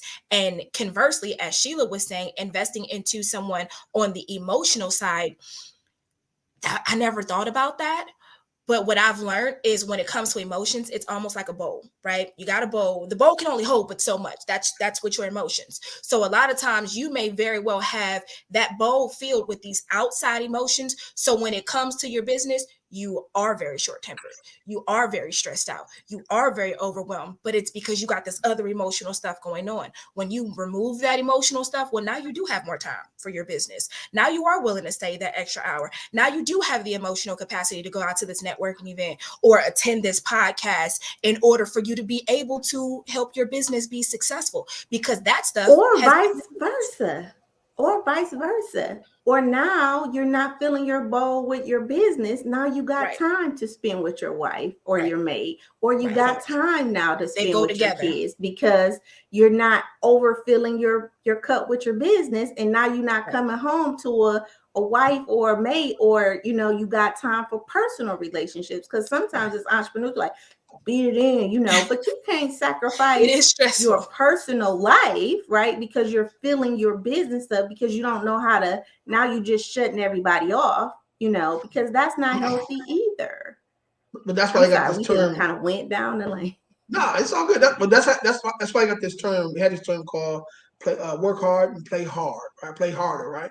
So when you have that person that can kind of help you work through a lot of things that you're dealing with, you're truly able to play hard. Right? Instead of playing a little bit, man, I'm worried about this business, I'm doing this or whatever, and you really can't focus. So you've seen the people who are on vacation, quote unquote, but they working. Nah, man, you're on vacation, you need to be, be on vacation. Right? So it's very important to do that. And give yourself permission to do that. Yeah. It's doable, right? And we have just grown up in a culture, Jay. Where it's like, you know, 16, you got to work 16, 18 hours, grind time. And, you know, I did hear this guy say, when you're in balance, you're out of focus, right? I truly believe that. When you're like half balanced, you're out of focus, right? Because it's only so much balance you can get. So there is time where you do have to head down. I got to get this work done, cut my phone off, no social media, because it's things I need to get done. And then there's times where I got to have balance and I got to step out of this and make sure I'm spending time with the kids and, you know, doing that, you know, and so you see the balance over life. But if you don't give yourself permission to get into focus and get balance, and when does that happen? And then allow the feeling to come up of whatever, the guilt, like, oh, I'm gonna miss some phone calls, and know how to release that and stay in balance and not be chased back into focus when you're in balance, right? Because that's a learned behavior, especially when we have been trained, get on the grind. You got to grind. You got to get it, you know, not realizing, but you're doing some damage to your body if you don't come out of focus and find balance for some time. You know what I mean? I like that you say when you're out of balance, you're out of focus, right? When you're in focus, you're out of balance. Yeah.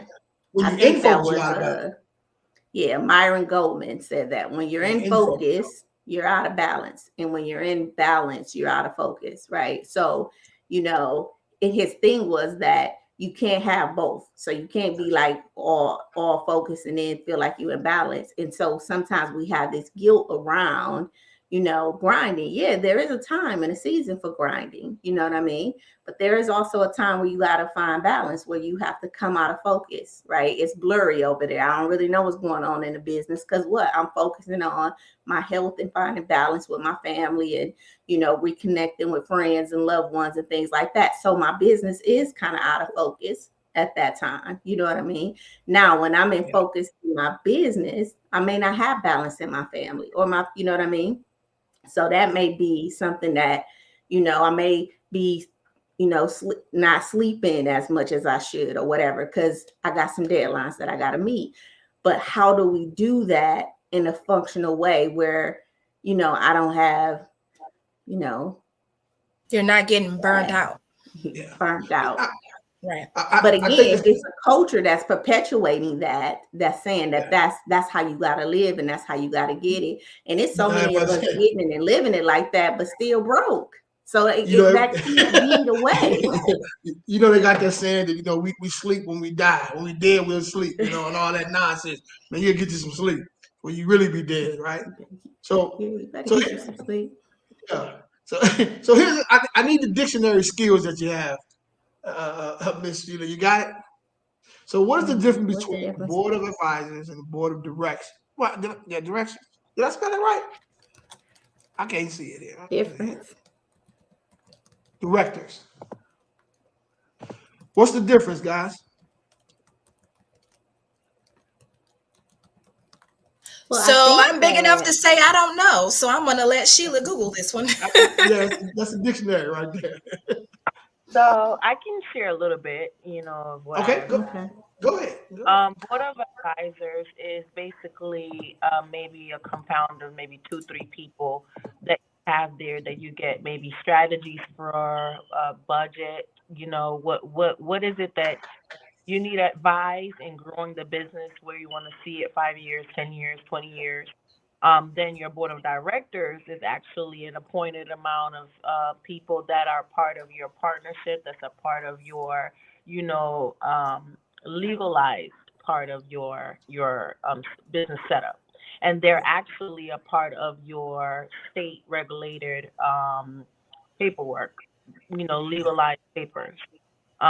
So play different roles, but they're still important, A board of directors can actually come together and maybe, CEO out of there. You get the CEO out of there. It's true. Hostile takeover. What came up in my spirit, that show with Brad Pitt. Remember, he came back. He was like came back. He was a ghost. He got killed and he came back as a ghost. And he was the advisor to the man who was finna die, and he started dating the man's daughter as a. Do y'all remember that movie? Oh wow, I haven't seen that one. It sounds interesting. I can't think. Anyway, so the man was like a CEO of a company, and he had a board of directors, right? And then he brought back Brad Pitt in, and Brad Pitt was like he was a ghost, but he was coming as like a ghost to basically take the man's life, but he brought him in as his advisor. So he was a direct advisor to the CEO. So the board of directors was like, well, who is he? And he was like, well, this is my advisor. He's advising me on decisions and things that I should be doing. He wasn't a part of the directors, right? The people who were hired in. And so the directors had a meeting, right? Because they were intimidated because they felt like this advisor was advising the CEO wrong or whatever. And so one of the board members wanted to fire the CEO of the company because he didn't trust the advisor. It's like, who is this young boy coming to tell us what to do? So you're exactly right, Angel. The advisor would be advising like the CEO on financials or, just that personal advisor, a couple of people, finances and things like that, where the board has the power and authority to hire or fire, make the decisions, to make the decisions for the CEO. So those big companies, right? They have a board of directors, right? They help them run that company. Like you said, if you're the CEO, they can get you out of this. I think it's called a hostile takeover. But majority, I would go so far as to say all people who are in business, right, who are doing some great things in business, they should have a board of advisors. Whether you meet once a month, maybe an hour or two or whatever the case is, or maybe once a week or whatever the case is, right? And just to basically, to have like accountability partners, right? You need that. If you let's say if you're in real estate and you and somebody else, I'm in the real estate with you, right? You doing some things, I'm doing some stuff over here. There's somebody, hey man, can I get on the call with you real quick, man? To kind of chop it up about this particular topic. And then you tell me, look, I'm gonna read this book, I'm gonna do this, and this, and then next week we get back on the call. And I ask you, hey, did you do that? All right?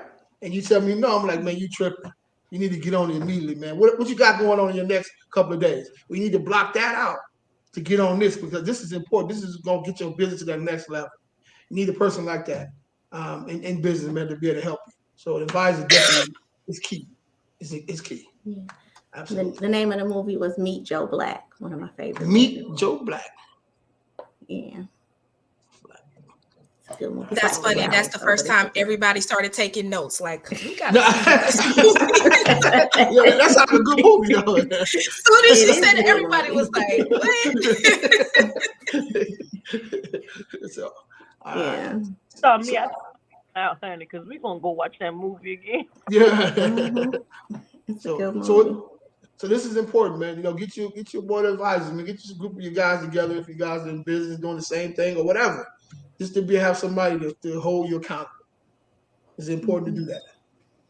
Somebody to tell you when it's time for you to take a long weekend, right? You need somebody to tell you that too, man. Look, you've been working too hard. You need to take a couple of days off. You need to come back and regroup. So you definitely need that. All right. Any questions out of that? All right. What's this one here? All right, let's go with this one. What is more important in business, to have passion or experience in business? What's more important? I would say you need a reasonable combination of both. Because if you don't like what you do, you're not going to stick with it. And if you have no experience in what you're doing and you don't make that effort to learn whatever it is you need to know that you don't know, you're not going to be successful at it. I don't think you can successfully have one and not the other. We got to pick one. But I'm going to say passion. I'm going to say passion. No, I agree with you, though. I definitely agree with what you're saying, though. I agree. Go ahead. I'm going to play devil's advocate. I'm saying experience. Okay. And here's why. Because I had wrote this book, When Your Dream Break You Down, Your Passion Will Stand You Up, because your passion is your why. Your passion will lead you to get the experience that you need, right?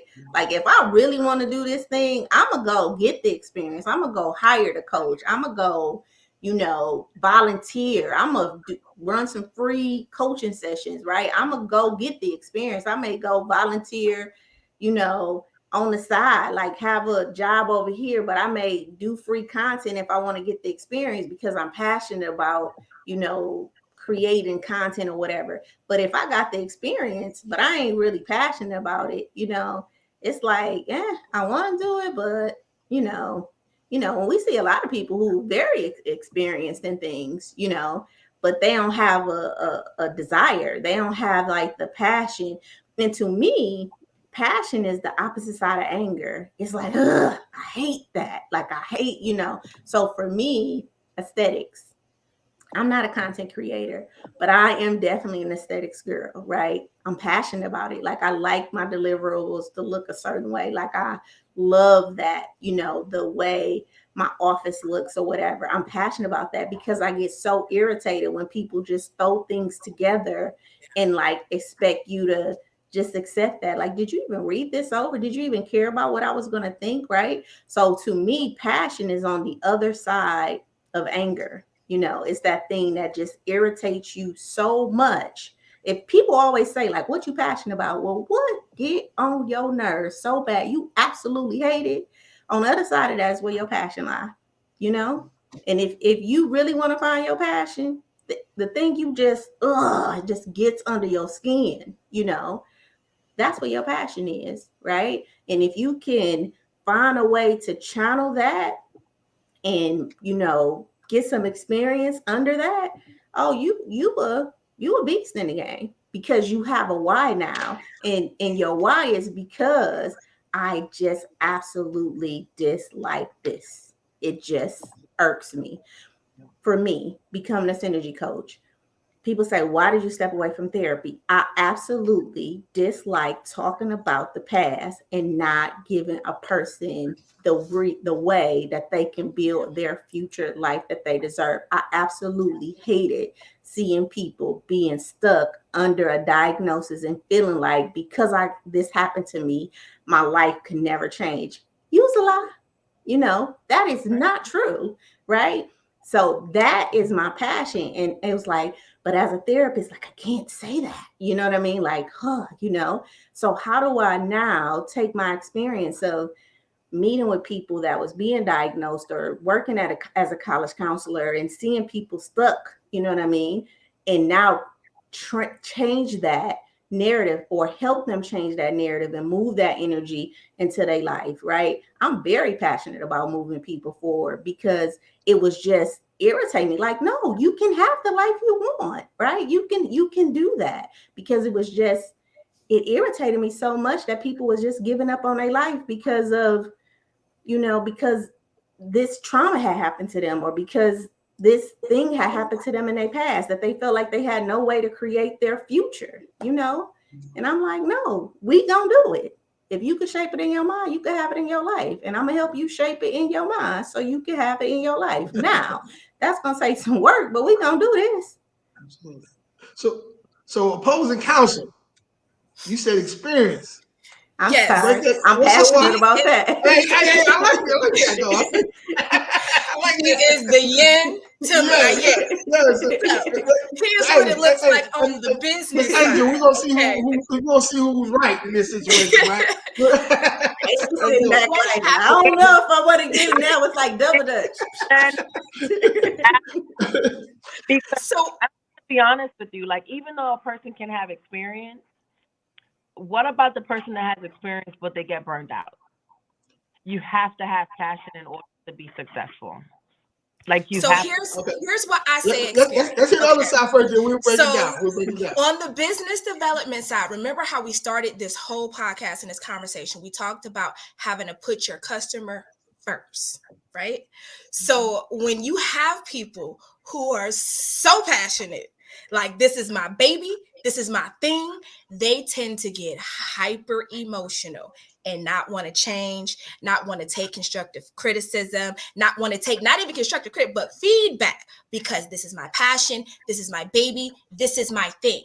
A lot of times, people who have extreme passion about things have a hard time creating income. And when it comes to business, business is business. Like, if you're passionate about painting, then go paint. That's not a business. That's your passion. Go have fun with that. But if you're trying to start a business, if you have a passion and let's say painting is your thing, that's what you really love to do, but you also want to make money, then the best thing for you may be to work for someone where you can get that income. Because if you let your emotions cloud your judgment, it's going to be very difficult for you to have a successful business, because there is going to come a time where if you have a very expensive lifestyle, you're going to have to make some decisions that are financially based.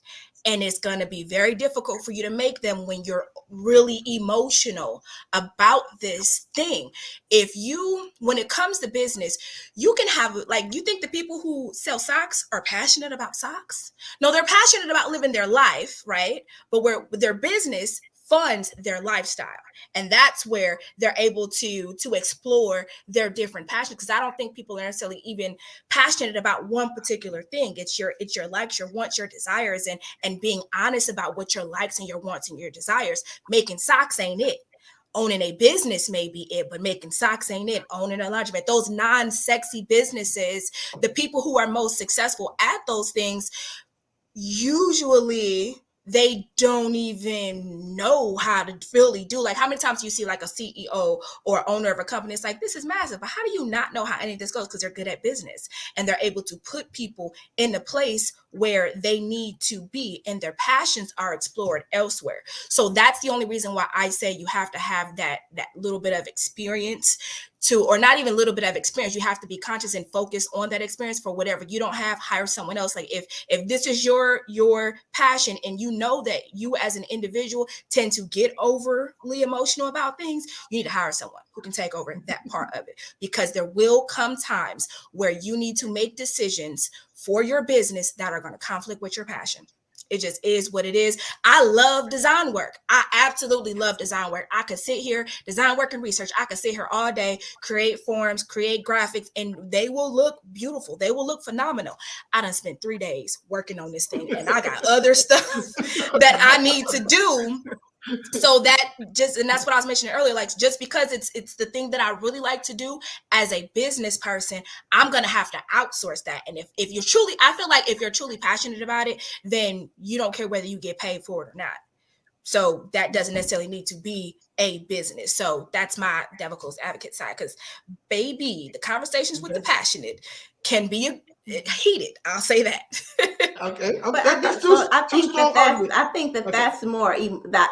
that's more what she's talking about is the more emotional intelligence, right? Like the being able to manage your emotions around your passion and not letting that get in the way and interfere with the process of a business. And we do have people who are very passionate about stuff and not allow the business part of the business to function the way, because they don't have emotional intelligence, right? So they don't know how to really manage the emotions.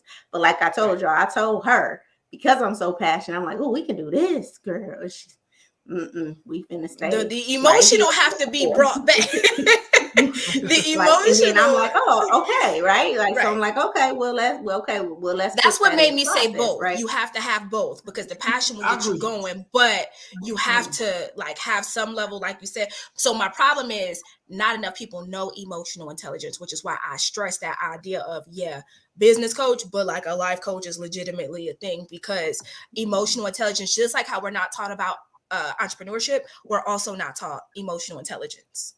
So it's a lot of unemotionally intelligent people out there. I don't know if that's a word, but it's a thing that I visually see.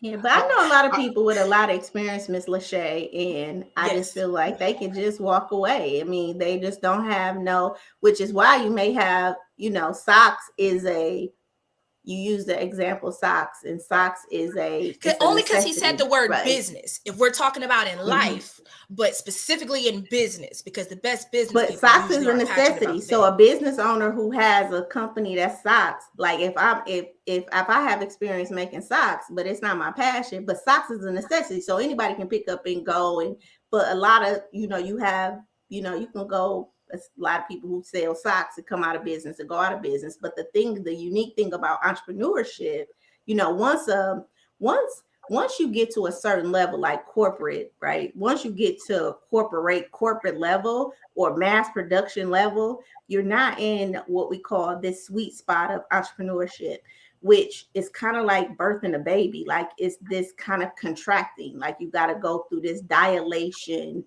of whatever that idea is that you have created. You got to bring it to the marketplace, right? And to bring a new idea to the marketplace, you have to be passionate about that. So the first person that created socks probably had to be passionate about this, like the people who created the plane. You know what I mean? They had to be passionate about putting a plane in the air, and they went through a lot. You know what I mean? That to birth that, they had to be passionate. Now, once that was broken, once they brought it to the marketplace, now the people in the marketplace, no, you don't have to be passionate about it because it's already in the marketplace. Now we can mimic this you know what I mean? We can replicate it, we can do it, we can do whatever. But as entrepreneurs, when we're taking our ideas and we're bringing them to the marketplace, this new creative space, and you don't have the passion behind that, this is a new baby. This is a new unique thing. If you don't have the passion, then you may miscarry. You know what I mean? Because I'm so glad you used that word. This is my baby, because that is how a lot of entrepreneurs. You may miscarry, but it may be the thing that needs to be brung to the marketplace. Okay, so I have this what is it called? Condenser mic on, right? That Miss Lachey bone conduction. Yeah, this bone conduction mics or whatever, right? She's like, you need to get these bone conductor mics.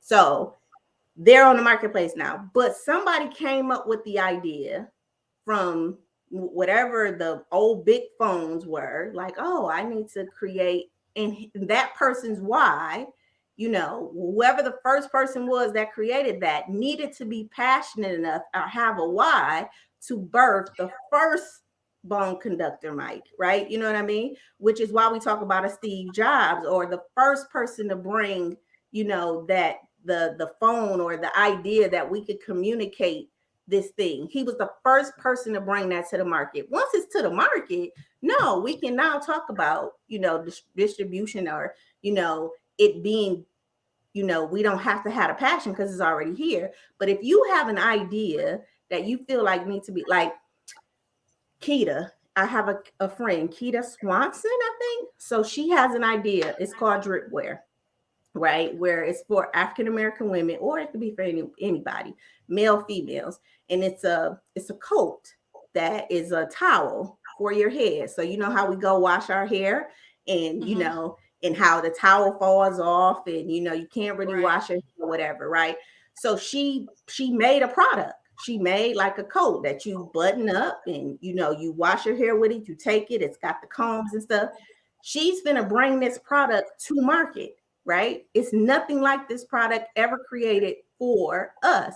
She has to be passionate. She has to, her why has to be, there's nothing like this. I'm sick of my towel falling off. I'm sick of my clothes being wet. You know what I mean? Like, so she had to think about every part of this process. And it was many a times that she probably wanted to give up in the progression of this product, right? But she had to be passionate about her why, sleep, lose sleep, think about funding, look through all these different textures or, you know, materials and things like that, right? Now, when she bring this to the marketplace, right, she got a trademark patent. Once her patent leaves, it's in the marketplace. Now somebody gonna come replicate that. It might go over to China, you know what I mean? No, they not passionate about it. It may be on Abu Dhabi or whatever, you know what I mean? Like, it may be replicating everything, but she's bringing her thing, her baby, to the marketplace. You know what I mean? And that's what I'm saying, that this new idea, this new thing that we're bringing to the marketplace. And I'm saying a lot of us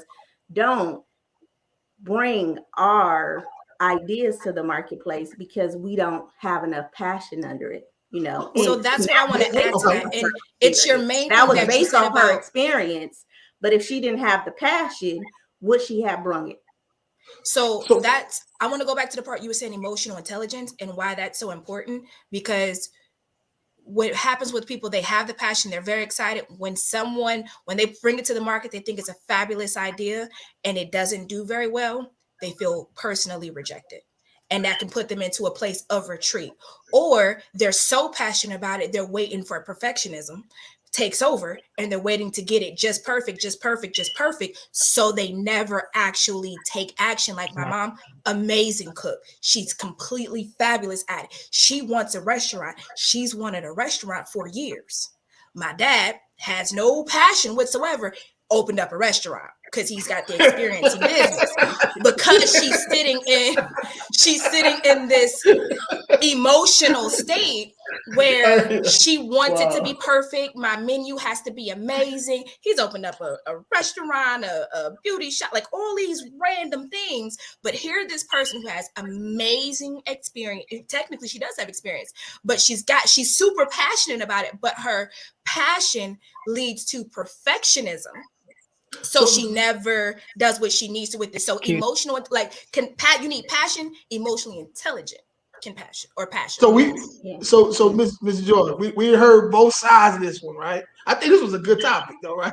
We heard both sides. What's your thoughts? Why are you looking like that, Angel? So what's your thoughts?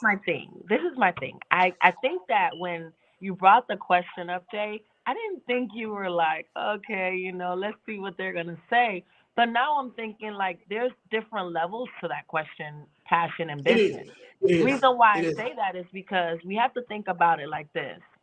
Anybody that brings any dream, any business, it comes from a within thing, right? It's a inner dream that is started as passion, and then you say, let me research on this, let me Google on this. So your passion drives you to want to learn more and experience more so you can make that a real reality. Okay, so I think that people that may say advocates, people that are into different lines of business, their ideal starts with something that either aggravated them that they wanted to bring a change to, or they wanted to be an advocate to something that gave them the ability to want to know and be able to voice their thoughts on that and then build on that.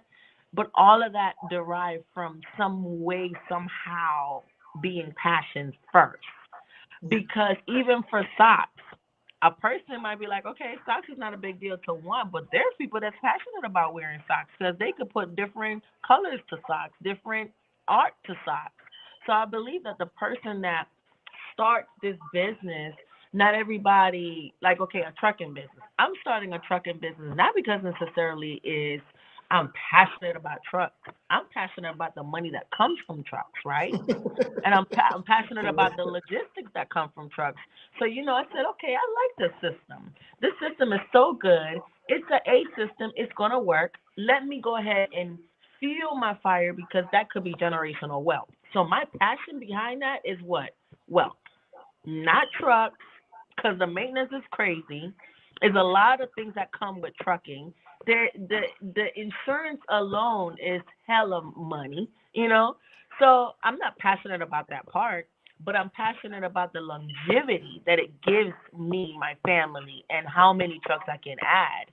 So because it's a proven strategy, I'm passionate about that strategy. So I think passion comes from different angles, different levels, and what will drive you to go through all of the problems just to get to your passion. Because there's sometimes passion could be on the end of it.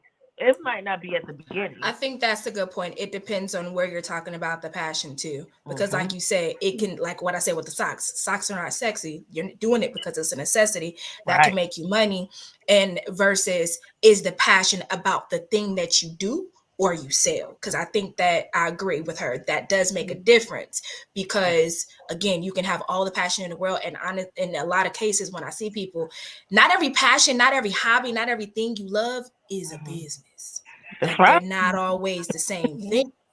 And sometimes what you need to do is do a business that has a good model that makes good financial sense and let it fund your passion. That's This right. other thing that you really like to do. I love rehab. I love rehabbing houses and decorating, but I would not do it for somebody else. Right. I wouldn't sell it, that product. But you'll invest in real estate so you can get your fix of it and be able to do that here and there where it makes sense. So I agree with her. It is levels. It depends on where you're looking about the passion. So I think, man, is it all depends on who you're talking to,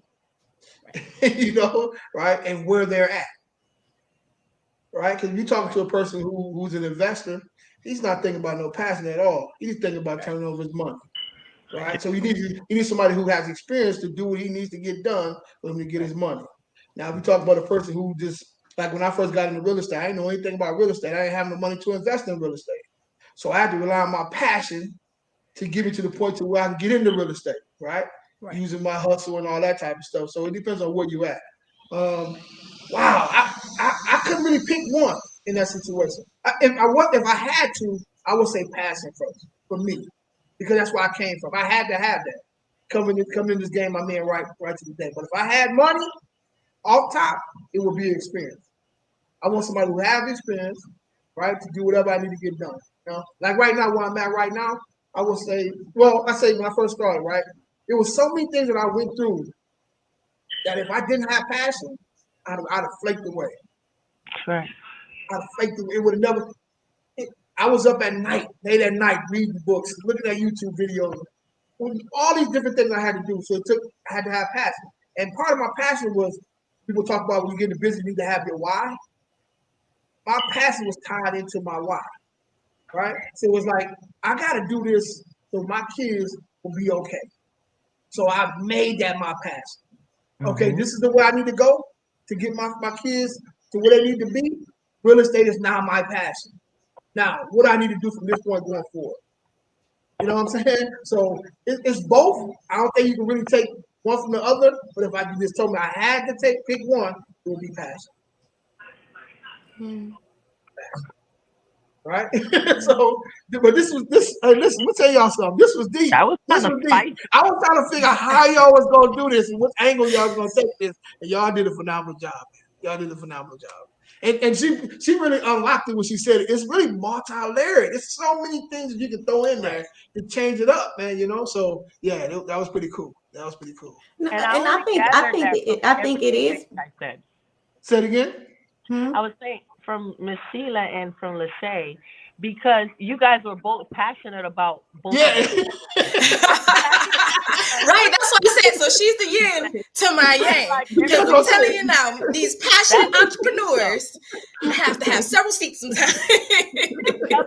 Because I believe that there's people right now that's watching this, and we unlock a lot of answers about their passion and their business at the same time.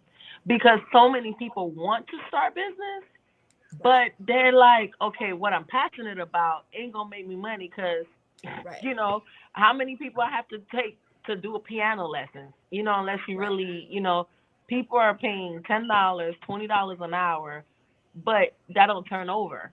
For me, I was like you, Ms. Lachey. I am in a place in my life where I want to see what works for me. So all of that is like flipping a coin. I'll try this for about 3 months, 6 months. I don't see nothing from it. Okay. I'm not going to say I'm a candidate, but I'm going to put that to the side and keep working strategies that I know is working for different people. So I'm still learning because that e-commerce, Shopify, Amazon, Walmart right now is doing some killer stuff with the way that they take concept of Amazon, they take concepts of Shopify, and now they have now become a renowned e-commerce store. So the truth of the matter is, who am I going to be able to get less, how you say, overhead, you know, that Shopify, they'll get you in, they'll reel you in at $29.99, and then when you see you're not making any profit, then again you go to Amazon. They got so many intricate things that if you don't know anything about e-commerce, then you get lost in the sauce. Walmart took all of their ideas and they made it so simple that you just sign up, get your business, everything is going, you pull up, you got it through Etsy got it to this, and it's magical. So the truth of the matter is that where do you find your soft spot? You have to make the research. You have to see what you're passionate about. Niches are really good. But what do I really like? What do I like that will make someone buy from me? So I think that the passion that you carry and how you display it and how you present it will then attract other people that have the same type of passion and the same type of interest that you have. So now you create a momentum and a movement from that passion. Yeah. But I think you made a good point, Miss Angel. I think you made a good point when you said, I'm passionate about the end result. And I know I talk about this in my Stop It Now workshop, which is, what is your end goal or your means? Is your goal an end goal or a means goal, right? And really clarifying that, and you clarify like, oh no, my passion is my end goal, right? And so I'm willing to do all of this because of the end game, because my why is at the end. And because it's already in the market, because it's already been tested, I know if I do 1, 2, 3, 4, 5, 6, 7, 8, 9, 10, then it's going to equal my end goal. And so that end goal is generational wealth or wealth for me. So I'm passionate about building that for my family. So I'm willing to go through the 1, 2, 3, 4, 5, 6, 7, 8, 9, 10, right? And so I think that was powerful, right? Because some people, they don't have enough passion for that end goal to go through the 1, 2, 3, 4, 5, 6, 7, 8, 9, 10, right? To anchor them long enough to research and go and do everything that's needed to get generational wealth, to stay anchored in it, right? And I think that's what passion does. It anchors you, whether it's in the end or the beginning, right? And then we just pick it up and throw the anchor back somewhere else, Yeah. Well, listen, this has been a great one, man. This was the first one of 2023, and you guys knocked out the park like always, right? Now, these few episodes coming up, man, I got some great people that's gonna be coming on. So I'm finally really reaching out to some of my guys who are heavy hitters, right? Because I feel comfortable now. I can think, so I can really kind of think and put some questions together. And I'll let you guys know ahead of time so you guys can have some questions for them, maybe look them up or whatever the case is. But we need to get some people on here, man. That's some heavy hitters, man. And if you guys know some people, let us know, man. Reach out to us, send us the information. Let's get them on the show. Let's put this thing together. Let's knock it out. It's time. It's time. All right. You guys, tell them what you do, how to get in contact with you guys, how to hit your social media, all that good stuff. We'll start with the new member, Miss Angel. You can go and kick you off first. Oh, okay. Well, my name is Angel. I'm a consultant. I have a business here with Love JC Royalty Investments, Ltd Co. I'm working on e-commercing, working on multifamily, residential homes. If you need any type of funding for your residential properties or for your personal business or for small or big, we're able to help you. If you're looking to do any type of e-commercing, any type of cryptocurrency, or wanting to learn more about cryptocurrency or compound funds that you may have, whether it's 300, 100, 3,000, 300,000, and you want to make your money work for you while you're sleeping, let me know. I can help you. You can reach me at Love JC Royalty INV or Love JC Royalty on Facebook, Love JC TV on YouTube, and my number is 678-755-6417. It was nothing but a pleasure to be here with you, Mr. J. Wicker, and Miss Lachey and Sheila. It was definitely a pleasure being here with you guys today. Likewise. Miss Lachey, you guys want to go first, or Miss Sheila? Sure, don't mind if I do. My name is Lachey LaRue, and you guys can see my Instagram and Facebook handle there, Cherished Investments. If you guys have any questions, business-related questions, you can email me at larue@cherish-investments.com, which is also my website. So everything is Cherished Investments, which is my business development and marketing agency. And I basically just help entrepreneurs in order to define their goals, to create that solid foundation of systems, and then allow them to create a marketing plan that puts their customer first and allows them to scale. So if anyone has any questions or need any help with anything like that, I would love to hear from you. I answer my own email inbox, so I can get those answered for you. Dope. Miss Sheila is on you. Oh, and Sheila, you stay in your passion because she is my business development person. So everything she said was true, right? Because I get to stay in my passion while she get to do the experience stuff and, get all the systems and stuff. And but what do I have coming up? Oh, I have my Stop It Now relationship edition. So it starts tomorrow. I just came out of 31-day Stop It Now challenge. So we're going to do a relationship edition. So if you join my Elevate in Life with Sheila Little group on Facebook, or you can go to my website at www.sheilalittle.com. If you need that information, you could just DM me at I Am Shaping Solutions and I can give it to you. In that relationship edition, we're going to talk about how to sustain healthy relationships and stop doing the things that's keeping you in these toxic relationships. Okay. And so that is what I'm doing as your friend and expert leader in the field of changing your life, right? Oh, guys, listen, man. Yes, as you guys can see that these are 3 rock stars here, man. Definitely reach out to them. They know what they know. Trust me. You need to know what they know. All right. A little bit about me. So I'm in real estate. So I'm no longer doing residential anymore. So all you guys is out there, I'm gonna give that to you guys, man. I'm done with it. But I mean, I do one here and there, but that's not my business anymore. It's commercial. It's multifamily properties now, so it's 100% doing that. So if you got a multifamily property, any 100 units, 150 units, 50 units, 20 units, let me know. No matter where it's at, if it's a good deal, I want it. I want it. Reach out to me and let's do some business. Also, if you're in the great state of Texas, or in Dallas, Fort Worth area, need something notarized, reach out to me, man. I'm in the streets all the time. So if you have real estate investments in Dallas and you need somebody to go take pictures for you, get a contract signed, need to make sure your tenant is doing what they're supposed to be doing, reach out to me. I got a team. We can take care of that stuff for you. And anything else real estate, let me know. Also, Mid City Network, we have real estate aholics. That's every other Tuesdays as well. We talk about number real estate. We're getting ready to buy a 41-acre land in Kansas. I think it's Kansas. I think it is. So me and the group, wow. the team that we, it's about 6 of us that's on the podcast. So we all get ready to buy that. I probably spoke too soon. Just put, it's right there. So we get ready to knock that thing out of the park. But also, you guys too, if you guys want to invest in some of these commercial properties, have your money working for you, definitely let me know. We can make some things happen. So, hey man, did I miss anything? I want to give you kudos, Jay, because you are truly a power connector. Because for those of you who are watching, I met Sheila through this podcast. We did not know each other prior to this. This podcast is exactly how we met each other. And we just found that we were kindred spirits. She was teaching what I like, and she liked what I had to say when it came to business development. So thank you, Jay.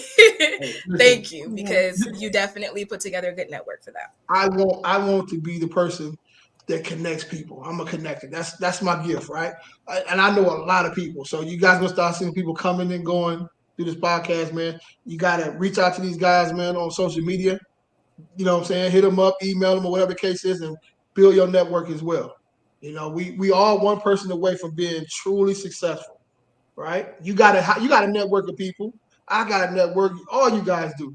Let's bring this thing together. We make it help somebody. Mm-hmm. And this information that we talked about earlier about how to write up we was talking about earlier about how to write up what were we talking about earlier? Writing up a grant, using grants and getting funding for your business. I've been in business for a while. I've heard about grants and I didn't even know how to do none of that stuff. That's why I was asking questions after question. I'm like, oh, okay, that's what this means. So you guys want to learn how to write a grant? We had Anthony. I forgot his last name, man. Anthony. Just shoot me an email or something. I'll give you his information. Anthony Sherrod. He has a nonprofit. He also he specializes in grant writing and all that good stuff. He's phenomenal. But yeah, definitely reach out to me, man. Let's see if we can put something together. Let's make something happen.